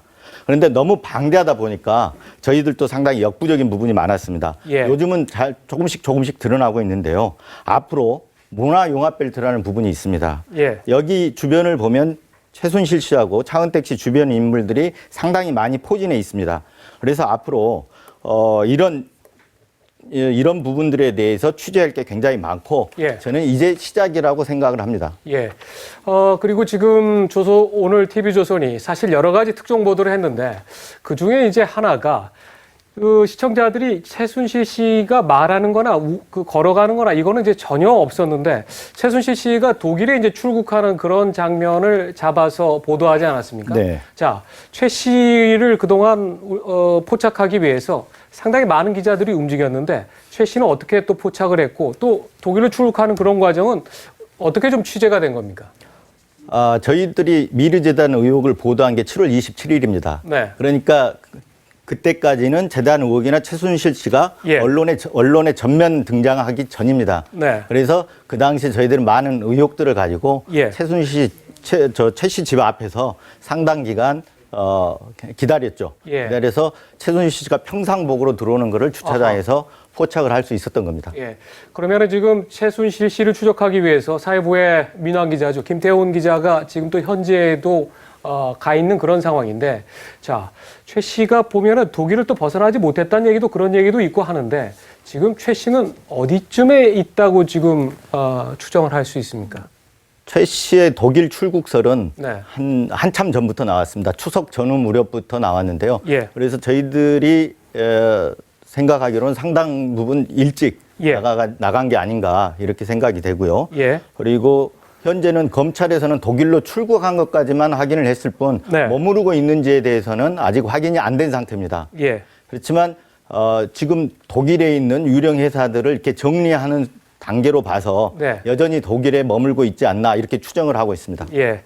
배성규 부장. 네. 박근혜 대통령의 오늘 대응과 관련해서도 사실 여러 가지 얘기가 나오는 것 네. 같아요.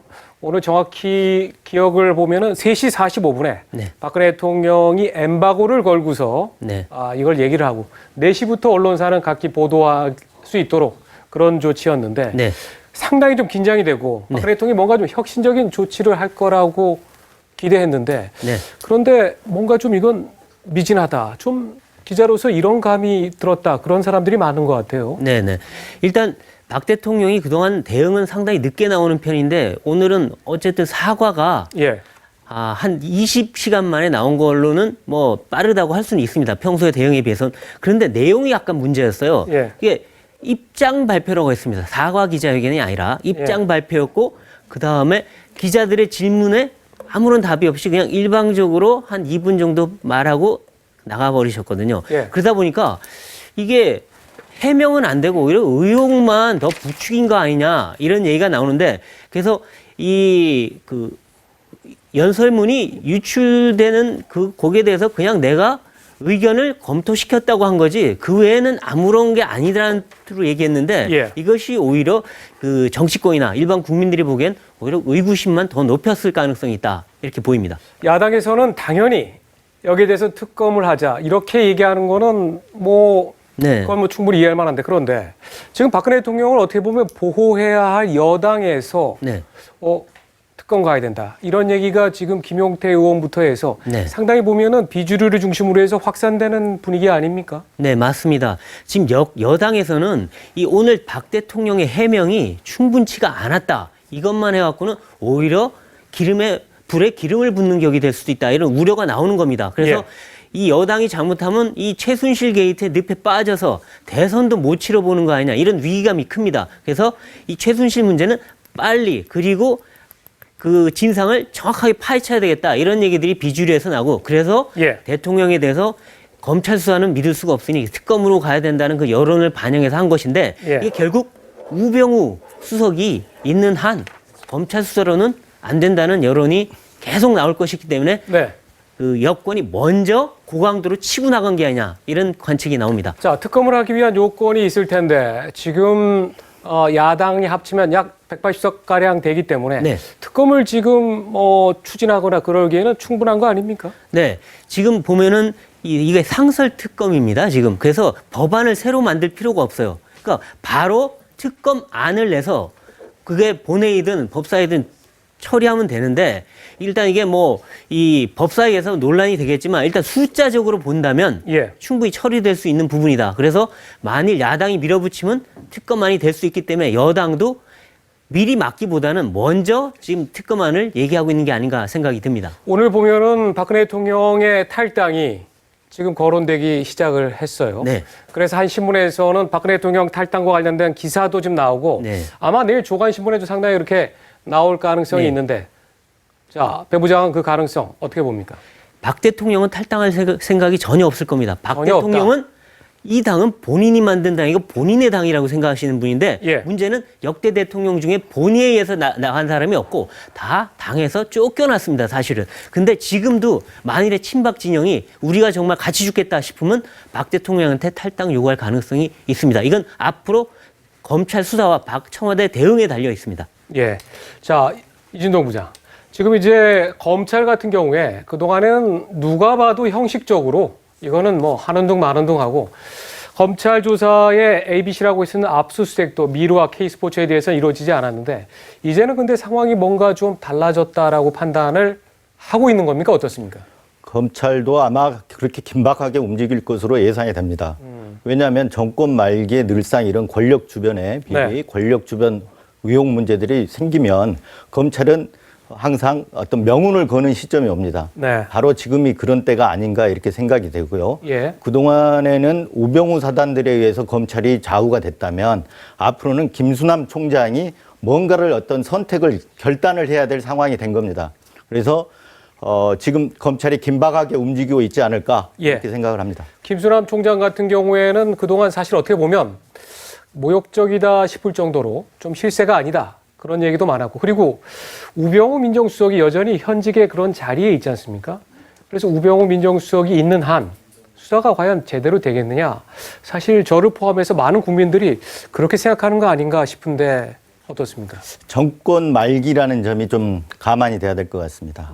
그래서 항상 늘상 정권 말기에는 이런 수사들이 있었는데 과거 김대중 대통령 시절에도 김대중 대통령이 계시고 그리고 지금 박지원 의원이 있지 않습니까? 그런 힘센 분들이 있었는데도 불구하고 아들 삼형제를 다 수사를 했습니다. 그래서 2명을 구속을 시켰지 않습니까?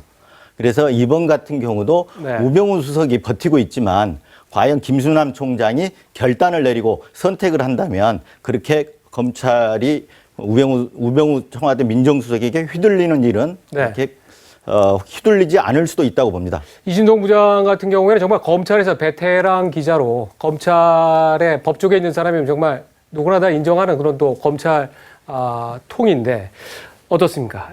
그런 검찰의 수사가 박근혜 대통령의 어느 정도까지 겨눌 수 있다고 생각합니까? 일단 검찰은 증거로 해야 되기 때문에 좀 봐야 되겠습니다만은 일단은 최순실 씨의 그 PC를 압수수색 제출을 받았지 않습니까? 거기에서 어떤 얘기들이 들어있느냐, 어떤 내용들이 들어있느냐에 따라서 검찰 수사가 검찰 수사의 속도가 결정이 될 것으로 이렇게 보입니다. 배성규 부장. 자, 박근혜 대통령이 개헌안을 제기했는데 이 효과가 불과 반나절 정도랄까 그 정도밖에 가지 않았는데 개헌 동력 이제 이거는 찾기 좀 어려운 거 아닌가 그런 생각이 드는데 배 부장 판단은 어떻습니까? 오늘 야당에서 나온 말이 이겁니다. 이 최순실로 시작한 개헌이 최순실로 끝났다. 이런 얘기는 뭐냐? 최순실 이 파문 나오면서 더 이상 개헌의 동력은 잃었다라는 게 야당의 판단인데 오늘 안철수 의원 바로 개헌 논의 중단 선언했고요. 그다음에 문재인 전 대표 측도 개헌 논의는 더 이상 없다는 분위기입니다. 이런 걸로 볼 때 이 대통령이 아무리 밀고 나간다고 해도 여권 내에서조차도 지금 반대가 나오는 상황에서는 아마도 당분간은 개헌 논의가 힘을 받긴 힘들 것이다. 그래서 다만 이게 그 올 연말까지 이런 최순실 문제나 모든 상황이 종료가 되고 또 반기문 유엔 사무총장이 돌아오는 시기가 가까우면 다시 한번 불을 붙을 수 있다. 그거는 국회발 개헌론이 될 것이다. 이런 전망을 합니다. 그런데 개헌 문제는 참 안타까운 게, 자, 87년 체제를 극복하자는 얘기가 여기저기서 들리고. 맞습니다. 국회에서도 개헌선인 3분의 2에 가까운 193명의 의원이 개헌 모임에 가입해 있고. 네. 여론조사를 해보면 약 65%에서 70%의 국민들이 개헌에 찬성한단 말이에요. 네. 그래서 뭔가 박근혜 대통령의 의도가 순수하지 못했다. 그런 비판도 있지만 개헌을 통해서 우리 사회가 좀 앞으로 나가는 거, 이거는 좀 필요한 것 아닙니까? 맞습니다. 지금 뭐 원래 정치권에서도 개헌하지 않은 사람이 다수였고 그런데 이게 이상하게 돌아가면서 지금 그 엇박자가 나면서 이상한 쪽으로 흘러가고 있는데 결국 대통령이 추진하는 개헌은 지금까지 성공한 적이 없습니다. 그래서 국민의 민의를 바탕으로 국회에서 다시 한번 이걸 논의해서 정말 제대로 된 개헌안을 내야지 앞으로 또 우리나라 사회의 발전에 또 동기를 찾을 수 있지 않을까 싶습니다. 예, 이진동 부장, 최순실 씨에 대한 얘기를 조금 더 하면서 가봐야 될 것 같은데 어떻습니까? 최순실 씨와 관련된 녹취록이 우리가 지금 특종 보도를 했지만은 이성환 전 사무총장 같은 경우에는 뭐 수십 개가 있다고 했고, 그리고 최순실 씨에 대해서 지금 언론사 간의 경쟁이 붙어서 다 이렇게 추적하고 있는데, 자, 최 씨가 뭔가 좀 검찰 수사로 붙잡혀서 이 좀 법의 심판을 받는 모습을 그게 봐야지만 이게 좀 한 달락이 정리되는 것 아닙니까? 네, 그렇습니다. 그런데 지금 당장은 최 씨가 지금 독일에 머무르고 있는 것으로 확인이 되지 않습니까? 문제는 최 씨를 어떻게 국내로 들어오게 하느냐입니다. 그런데 검찰이 마음만 먹으면, 그리고 보셨듯이 최 씨가 이렇게 황급히 도망가면서 많은 걸 컴퓨터까지 놔두고 가지 않았습니까?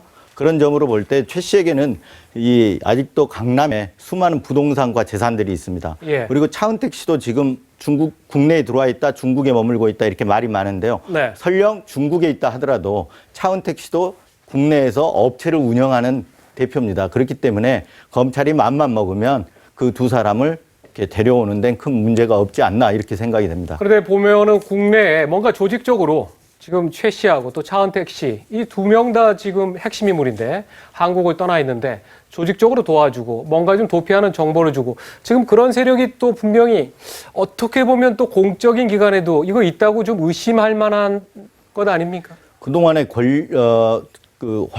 권력이니까 비선 실세 의혹이 계속 제기됐지 않습니까? 그런데 그 비선 실세라는 말에 걸맞게 그 최 씨가 드리웠던 그림자들이 여기저기서 나오지 않습니까? 그런 점으로 볼 때 음으로 양으로 도움을 받을 가능성도 배제할 수는 없습니다. 하지만 지금 이렇게 이제 많이 노출이 된 상황에서는 그게 그렇게 녹록한 일은 아닐 겁니다. 네, 지금 최순실 씨를 이제 법정에 또 세울 문제가 남아 있고 또 보면은 정치권, 특히 이제 새누리당 같은 경우가 그동안 최순실 씨 문제에 대해서는 뭐 입도 뻥끗도 않고 맞습니다. 계속 이 문제에 대해서는 어떻게 하면 좀 뭐랄까 야권에 좀 과도한 공격으로 치면서 넘어가려고 했던 새누리당의 대표적으로 이제 친박계가 있지 않습니까? 자, 이 친박계가 좀 비겁했다 이런 얘기도 나오는데 뭔가 대통령에게 자기의 좀 직을 걸고 아니면 정말 목숨을 맞습니다. 걸고 그렇게 직언하고 그랬던 친박은 아무도 없는 겁니까? 뭐 전에 결국 탈박했던 분들 중에 일부가 그런 진언을 하다가 결국은 그 친박 진영에서 이탈하곤 했는데 이번에 있었던 뭐 친박들 보면 사실 이 최순실 문제 전에 정윤회 그 의혹이 나왔을 때부터 그랬고 누구 하나 제대로 된 진언을 한 분이 없다 이런 얘기가 나옵니다. 그러니까 그만큼 친박들이 어떻게 보면 박근혜 대통령으로부터 떡고물만 얻어먹고 실제로 진언을 해야 될 시기에서는 용기를 하나도 내지 못했다 이런 건데요. 더군다나 지금 이 상황에서 이 친박들이 박 대통령을 뭔가 보호해주고 이런 게 아니라 지금 다 입을 딱 닫고 있어요. 이런 걸 볼 때 참 친박들 비겁하다라는 느낌을 좀 갖기는 합니다. 마지막으로 이석수 특별감찰관 같은 경우에는 지금 보면은 최순실 씨 문제에 대해서 뭔가 좀 이거 문제가 있다라고 해서 이거를 파헤치다가 그래서 지금 대통령에게 사실상 경질당한 건 아닙니까? 뭐 그런 소문이 많습니다. 이석수 전 그 감찰관이 사실은 마지막에 밝혔던 게 미르 K스포츠재단 문제를 뭔가 건드렸었다라는 얘기가 나오거든요.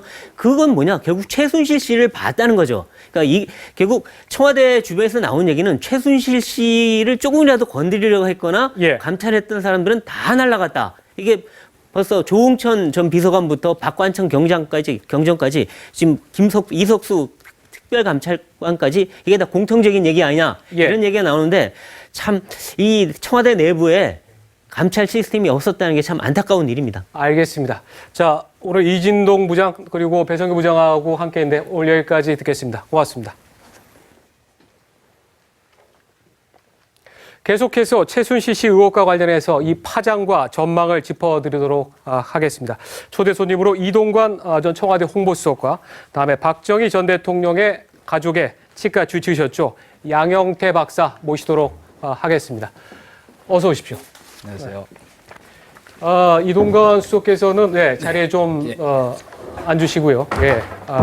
지금 이 수석께서는 어떻습니까? 지금 이런 상황이 전개되기까지 정말 어떻게 보면은 좀 참담한 심정으로 지켜보고 있었을 것 같은데 청와대의 그 바로 전 정부의 홍보수석으로서 이번 사태를 보고 있는 그런 심정이랄까? 그건 좀 어떻습니까?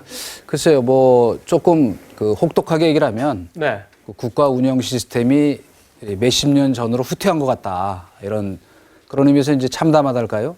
또 이제 방금 얘기하신 것처럼 뭐 국민들도 다 마찬가지시겠습니다만은 어떤 그 상실감 같은 것들이 좀 있죠. 저희가 그래도 지난 60년 가까이 정부 수립 이후에 민주화 산업화 이렇게 양 측면에 걸쳐서 이 발전을 해왔고 더 중요한 거는 그래도 이제 우리 국가 운영 시스템이 어느 정도 정비가 돼 있다. 그래도 민주주의도 어느 정도 수준에 올라왔다. 그리고 이제 세계 11위 경제대국으로서 위상에 맞는 좀 저걸 찾아가야 되는데 그런 의미에서 좀 너무 어처구니 없는 일들이 벌어졌다. 뭐 이런 생각이 좀 들죠. 양영태 박사님은 고 박정희 전 대통령의 이 가족 치과로 일하시면서 당시에 그 영예였죠. 박 대통령도 많이 이렇게 접하고 했었는데 이번에 좀 느낌이 조금 남다를 것 같습니다. 상당히 이 자리에 나오기가 좀 거북할 정도로 좀 남다른 그런 심정이었는데요. 느끼는 감정은, 느끼는 정서는 지금 국민들 정서하고 거의 대동소이합니다. 왜냐하면 제일 중요한 것은 국가 원수가 제일 중요하게 생각해야 되는 것은 안보하고 민생인데 민생은 곧 민심 아닙니까? 이런 부분에서 보면 이번에 상당히 좀 충격적이었습니다. 이 수석께서는 어떻습니까? 박근혜 대통령 같은 경우에는 그동안 사실 다른 부분은 몰라도 부정부패 이미지가 없었고 그리고 이 두 동생이죠. 남동생, 여동생에 대해서는 청와대에 오지 못하게 하는 것은 물론이고 지금까지 한 번도 만나지도 않았단 말이에요. 그렇죠. 그랬다는 점에서 사실 좀 더 충격적이지 않나 또 그렇게 보는 분들이 많은 것 같은데요. 사실은 이번에 이제 저희가 이걸 혹시 최순실 게이트라는 이름을 붙인다면 역대 정권의 그러니까 5년 임기 대통령의 4년 차에 벌어졌던 여러 가지 스캔들 가운데서는 가장 질적으로 좋지 않은 사건이다. 왜냐하면 과거에 제가 역사 속에서 수많은 이런 비선 실세, 국정농단 이런 얘기들이 있었지만 이렇게 아무 자격이 없는 사인이 한 일은 없었어요. 그리고 그걸 극단적으로 좀 예를 들면 저희가 이제 역사 속에서 조고 얘기를 많이 하지 않습니까? 우리 진시황, 이세왕제. 그 사람도 당대에 환관이라고 저희가 하지만은 당대 최고의 학식을 갖춘 사람이었어요. 세자의 스승이었거든요.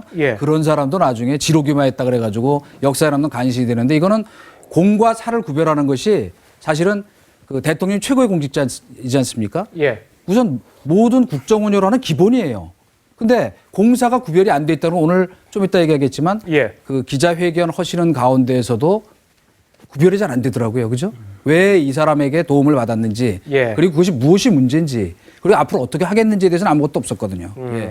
양 박사께서는 박근혜 대통령이 집권했을 때 상당히 뭔가 좀 기대감이 워낙 젊은 시절부터 봐오고 해서 상당히 좀 기대감이 많지 않았습니까? 네, 상당히 많았습니다. 지금 이 비선 실세는 소위 사적인 시스템인데 이 공적인 그 네. 국정 시스템이 약간 무너지고 사적인 시스템으로 이렇게 오래 가게 되면은 반드시 이 국정은 파행된다라는 그런 원칙이 있지 않습니까? 네. 근데 이거 이번에 이렇게까지 심했나?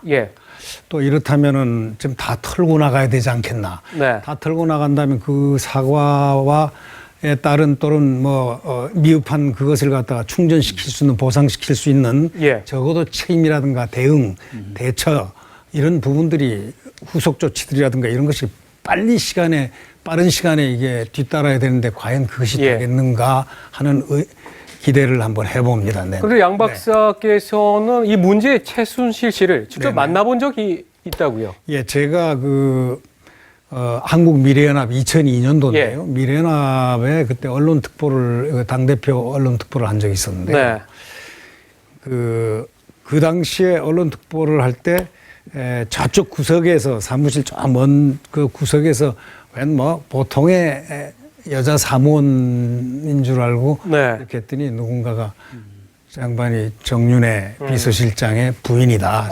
최순실이다. 이름은 내가 익히 들었었죠. 인상이 어땠습니까?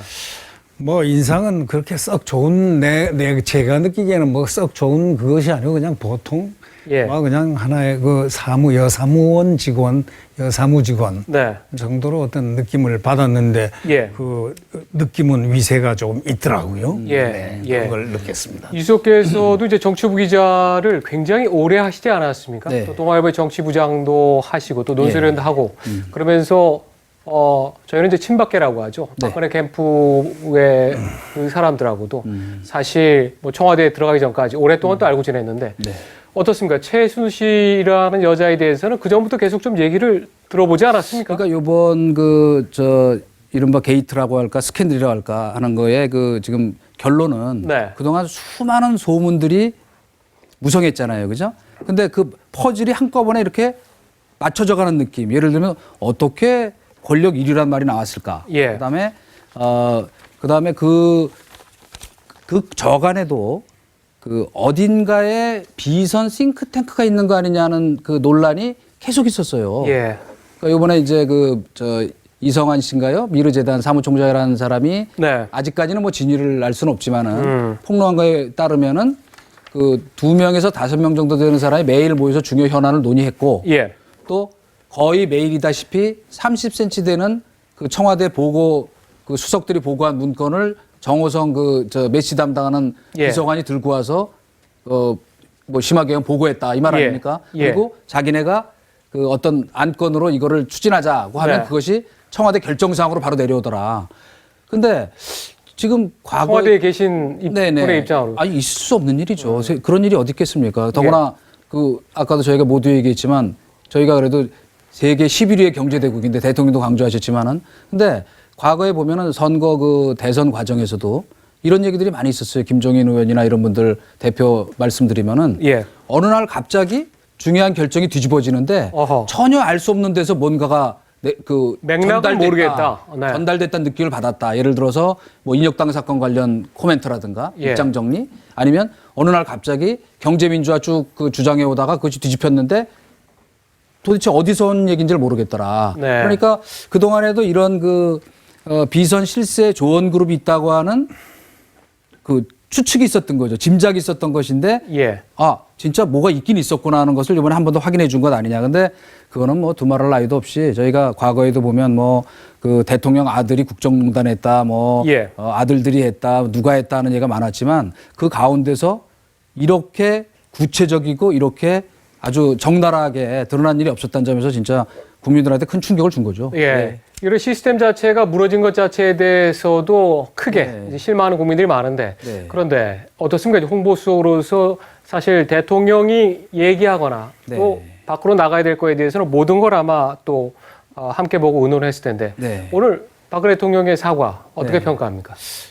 글쎄, 아까도 말씀드린 것처럼 이 사태를 진화하는 게 아니고 좀 지나친지 모르겠습니다만은 그 불에다가 기름을 부른 느낌이 들었다. 왜냐하면 그건 왜 그렇습니까? 우선은 지금 이 사태가 왜 벌어졌는지, 그다음에 무엇이 문제인지, 그리고 앞으로 어떻게 처리할 것인지에 대한 말씀이 전혀 없어요. 그냥 뭐 도움을 좀 받았다. 과거에 그 어려울 때 나를 도와줬기 때문에 또 조언을 받았다. 그리고 죄송하다. 이거 말고는 어떤 구체적인 처리 방향이나 말하자면 절실한 반성이라고 할까요? 예. 그런 것에 대한 어떤 구체적 내용이 없으니까 국민들 볼 때는 이거 진짜 문제가 뭔지를 정확히 알고 사과한 거에 대해서 조금 의구심이 들 수가 있죠. 밖에 없죠. 대통령께서 사과를 했다는 건 상당히 이건 대단한 일이 아니겠습니까? 사과를 했다는 것은 상당히 어떤 민감사안 예컨대 어저께 개헌 문제라든가 손학규 전 대표가 개헌을 갖다가 하면서 7공화국, 6공화국에 제치고 7공화국으로 해야 이 나라가 산다. 이런 어젠다, 새로운 어젠다를 던졌는데 바로 사유리에 대통령이 개헌안 해서 전부 다 충격을 줬는데 아까 앵커께서도 뉴스 시간에 봤는데 그 모든 사람들이 지금 국민들이 다수가 이 개헌을 중시하는데 좋아하는데 여기에 찬물을 끼얹고 이 사과 대통령이 국가원수가 사과했으면 사과를 받아들이는 일반적인 국민의 이 흐름, 민심의 흐름이 전혀 거꾸로 역류하고 있다. 이런 데 상당히 놀라움을 느꼈습니다. 그러니까 지금 이런 위기 상황에서도 뭔가 좋은 그룹. 사실 오늘 제가 방송에 들어오기 전에 모 관계자의 전화를 받았습니다. 사실 TV조선이 특종을 한다는 게 알려지면서 여러 가지 제가 이제 앵커를 맡고 있기 때문에 전화가 걸려왔는데 한 사람의 전화는 제가 받았습니다. 그런데 뭔가 이 건의를 하고 그러려는 여러 가지가 있었지만은 이 청와대 내부 구조가 그렇지 않은 것 같다. 그런 얘기를 들었는데 지금 이렇게 좀 심각한 위기 상황인데도 이 그동안에 문제가 되었던 소통이라든가 소통이 잘 안 된다라든가 또 아주 특정한 몇 사람의 얘기만 조금 참고하는 것 같다. 그런 현상이 지금 계속 나타나는 것 아닙니까? 예, 그런 현상이 상당히 암묵적으로 이렇게 여론에 또는 언론에 많이 이렇게 피력이 됐었는데 지금 대통령이 이 시점에서 사과를 한 마당에 뭔가 소통 구조라든가 그런 어떤 인적인 부분, 청산할 인적인 부분이라든가 주변 정리라든가 이런 부분에 후속 조치가 있지 않겠느냐. 저는 그걸 한번 믿어보고 싶고요. 또 이 사과를 받아들이는 그런 관점에서 좀 한번 지켜보면 획기적인 대통령의 그 어떤 조치가 있지 않을까 하는 그런 느낌도 있습니다. 이동관 수석께서는 이제 청와대와 관련돼서 이 대통령의 발언과 또 대통령 기록물이 이게 얼마나 중요한지 아실 텐데 오늘 박근혜 대통령이 한 얘기는 사실 이게 대통령 기록물 관리법 위반이다. 지금 이제 이런 당장 얘기가 나오고 있어요. 여기에 대해서는 지금 우리가 어떻게 봐야 됩니까? 사실은 간단한 문제는 아닌 것이요. 단순히 그 연설문 내용만 유출된 것이 아니고 심지어 인사 관련 얘기, 그다음에 각종 주요 정책에 관한 얘기, 더구나 또 일부 언론 보도를 보면은 그 당선인 시절에 이명박 대통령과 만나서 얘기할 말씀 자료, 그다음 심지어 거기에 북한 국방위원회와 몇 번 접촉을 했느냐 이런 거 질문한 내용까지 담겨 있다면 그 사실은 거의 국가 기밀에 해당되는 거거든요. 그러니까 정윤회 문건 파동 때 처벌받았던 우리 조홍천 지금은 의원이지만은 박관천 두 양반이 유출한 문건과도 비교될 수 없는 이건 사안입니다. 그리고 중요한 것은 법에도 나와 있지만 누구든 그리고 이런 이 공식적으로 생산된 청와대 기록물을 무단 반출하면 처벌받게 돼 있기 때문에 기억하시지만 저희 노무현 대통령이 본인이 생산하신 문건이라고 생각하고 봉화마을로 가져갔던 거 아닙니까? 그 마지막에는 그거 반납하지 않으면 고발하겠다. 그래서 돌려준 거예요. 그럼요. 그리고 더 중요한 건 뭐냐면 민주주의는 절차와 법치가 중요한 거 아닙니까? 항상 법치를 강조하시는 분이 법 위에서 내가 하는 일은 조언받은 거 괜찮고 그리고 따지고 보면 이것은 좀 야당 대변인 같은 얘기인지 모르겠습니다만은 지금 최순실 게이트 문건 유출 파동이 사실은 본인의 지시에 의해서 이루어진 거라는 걸 인정하신 거나 마찬가지잖아요. 이거 예, 상당히 심각한 문제라고 봅니다. 지금 보면은 이제 이동관 수석께서 청와대에 있었을 때 일인데 네. 박근혜 대통령이 대통령에 당선되고 나서 당선자 신분으로 이명박 대통령하고 이제 만나지 않습니까? 그렇죠. 예. 당시 그때 그 시나리오를 이미 이 최순실 씨가 받아보고 또 이거를 수정을 했다는 그런 또 의혹이 있어요. 사실은 그 이제 과거에도 이제 그런 청와대에 와서 이제 만남 같은 것이 있을 때 보면은 준비해 오신 말씀을 거의 그대로 하시더라고요. 우리 저 항상 이렇게 메모해 오거나 적어 오신 걸 하기 때문에 나중에도 그대로 풀이되던데 사실은 이 내용은 그 뒤에도 밖에 알려진 일이 없습니다. 특히 아까 제가 말씀드린 대로 저도 뭐 확인해 보진 않았지만 결국 나중에 저희도 그냥 전에 들은 게 당시 이명박 대통령께서 그래도 국정을 잘 운영하려면 인재풀을 잘 운영해야 한다. 그런 뭐 몇 가지 덕담을 하셨던 얘기 말고는 그 중요한 사안에 대해서 일체 얘기하신 일이 없거든요. 근데 하물며 이런 사인에게 그런 중요한 그 저 문건이 넘어가 있다는 거는 정말 충격적일 수밖에 없죠. 양 박사께서는 이제 박근혜 대통령의 그 과죽과 관련된 얘기를 또 오랫동안 또 잘 알고 또 지켜보셨기 때문에 지금 이제 이 상황을 이렇게 돌이켜 보면 박지만 씨가 박근영 씨하고 함께 정부에 지금 우리 누나가 최태민 이 목사 이쪽하고 너무 좀 깊이 지내고 하면서 뭔가 조금 그리고 최태민 목사 쪽에서 박근혜 대통령이 에게 뭔가 좀 안 좋은 영향을 가하고 있다. 이걸 좀 어떻게 해달라. 이렇게 그 소청을 한번 했던 적이 있지 않습니까? 네, 노태우 대통령 시절로 지금 기억을 하는데요. 그때 월간 잡지에 이 형제들 탄원서 비슷한 것이 올라와 있었어요. 그죠? 그때에서 상당히 센세이셔널했는데 저는 그래서 뭐 다른 것보다 가끔 이렇게 방송에 시사 프로에 나가면은 대통령께서 1년에 한두 번이라도 꼭 가족들하고 교우를 하면서 소위 가족회라든가 이런 소통이 참 필요하다. 이런 걸 항상 얘기했습니다. 지난 8월 달에도 TV조선의 그 엄성섭의 그 이슈인가 거기 나와서도 그런 말을 하고 했었는데 이 남매가 이 탄원을 했다는 것, 그 사실이 지금에 와서 보니까 최순실 씨라는 이런 형태로 나타나니까 과거까지 이렇게 자꾸 유추가 되고 하는 것입니다. 지금에서는 대통령께서는 이건 확실하게 정확하게 털고 가셔야 될 것 같아요.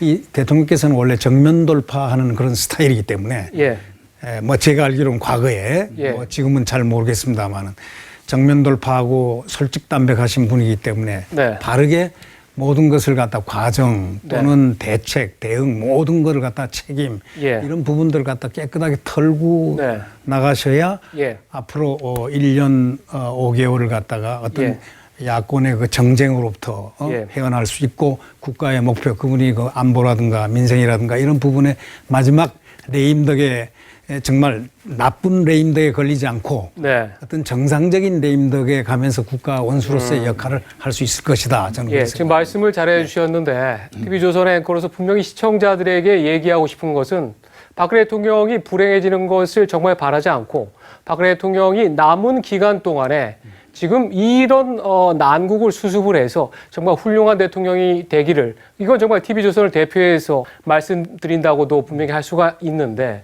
이동관 수석께서는 박 대통령이 지금 양 박사께서도 얘기를 했습니다만 자 이런 지금 어려운 지경에서 회색을 할 수 있는 방안 어떻게 좀 조언을 하고 싶습니까? 뭐 거창하게 얘기하면 사직생이라고 생각합니다. 사직생. 여기서 작은 거 뭐 미련 갖고 하지 마시고 다 여기서 내려놓고 원점에 출발한다는 각오로 결단하시면 제가 보기에는 민심도 돌아올 겁니다. 그리고 사실은 누군들 성공한 대통령을 원하지 않겠습니까? 그건 저는 야당도 원하고 있다고 생각합니다. 그러나 지금 이 상태로는 국민을 설득할 지금 명분과 그 논리가 부족하거든요. 그러니까 여기서 바로 여러 가지 문제가 되는 근원적인 대책들에 대해서 결단을 내리시는 것이 필요하고요. 저는 여기서 한마디 좀 보태고 싶은 거는 저도 뭐 청와대 그 참모를 했습니다만 정말 참모들한테 정말 쓴소리 하고 싶어요. 이쯤 되면 저희가 그만두겠습니다 하고 물러나는 게 도리다 이렇게 생각됩니다. 관계에 대해서 책임져야 될 사람들은. 근데 대통령 그 뭐 엄호 아래 그냥 그리고 눌러 앉아 있다는 거는 조금 참모의 본분과 도리에 어긋나는 일이다. 이렇게 얘기하고 그런 싶습니다. 점에서 예. 지금 황교안 총리도 이런 책임에서 사실 자유롭지 않다. 그런 얘기가 나오는데 네, 자유로운 사람 아무도 없다고 생각합니다. 내각이 뭔가 조금 모르겠습니다. 이게 꼭 적절한지는 모르겠으나 분위기를 좀 쇄신하려면 그동안 제 역할 못하고 맨날 받아적기만 하던 총리하고 이런 내각이 좀 총사퇴를 뭐 하거나 또 그런 방안도 하나의 좀 뭐 방법이 될 수가 있습니다. 그럼요. 원래 중요한 자리에 있는 사람들은 제가 누구라고는 얘기 안 하겠습니다. 예를 들면 총리, 비서실장, 국정원장, 뭐 민정수석 이런 사람들은요. 대통령 얼굴 쳐다보고 자기 입지를 결정하는 게 아닙니다. 본인이 그만하겠습니다. 제가 책임지고 물러나겠습니다. 이렇게 돼야지 대통령 얼굴 쳐다보고 앉아갖고 어찌하오리까 하는 그런 참모는 그건 참모 자격이 없는 사람입니다. 네. 예, 그 전에 오늘도 이 모든 상황을 또 최근의 상황을 이렇게 주도해서 가는 게 두 사람이다.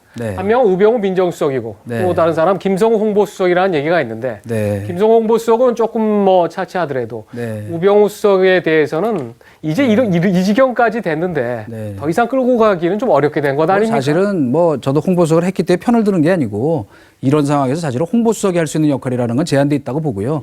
정말로 뭐 우병우 수석 같은 경우는 그동안에 뭐 사실 이런 일도 진즉에 민정수석이 걸러서 보고하고 직언하고 옛날에 지금 그 사관원 대사관 자리 아니겠습니까? 대선을 합친 자리인데 그런 자리에 앉아 있는 사람이 본인 코가 석자가 돼가지고 지금 그 의혹에 몰리고 있으니 이것이 제대로 그 국가 운영이 되겠느냐 하는 의구심을 국민들이 갖는 것이 너무 당연한 겁니다. 한때는 이제 박근혜 대통령이 TV조선을 정말 애청한다는 얘기를 제가 계속 듣고는 했습니다만 요즘은 상황이 또 조금 묘해서 어떨지는 모르겠습니다만은 양 박사님께서 정말 박근혜 대통령의 젊은 시절부터 봐온 그런 입장인데 대통령을 위해서 또 개인적으로도 뭔가 좀 조언을 하신다면 어떻습니까? 지금 아까도 말씀드렸지만은 그 정면 돌파를 해야 된다. 이 건은 여기서 머물러질 그런 사안이 아닙니다. 또 이 국가, 지금 국민의 자존심, 국가의 자존심이 있기 때문에 국가 원수를 이렇게 좀 모멸하는 듯한 이런 모든 흐름도 별로 아름답지 못합니다.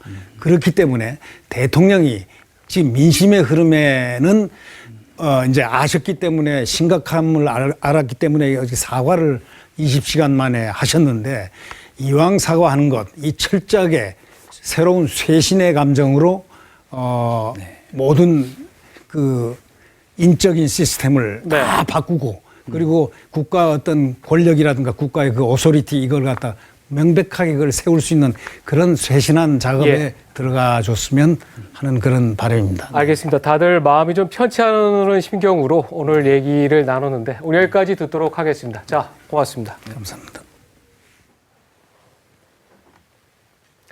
네, 오늘 여러분들 또 나와서 같이 함께 또 얘기를 했는데요. 저희가 오늘 좀 특집으로 이 문제를 진행을 해드렸습니다. 그런데 마지막으로 제가 꼭 얘기를 좀 하고 싶습니다. 이 국가에는 이 품격이라는 게 있습니다. 그리고 또 국민들이 요즘 제정신으로 믿기 어려운 여러 가지 얘기가 나오는데 대한민국 국민들은 국가가 품격을 잃어버린 현재의 상황에 대해 정말 자존심이 많이 상했습니다. 평범한 우리 국민들이 자존심을 지키며 살 수 있는 그런 조치가 취해지면 좋겠습니다. 내일도 깊이 있는 뉴스 명쾌한 분석으로 찾아가겠습니다. 고맙습니다.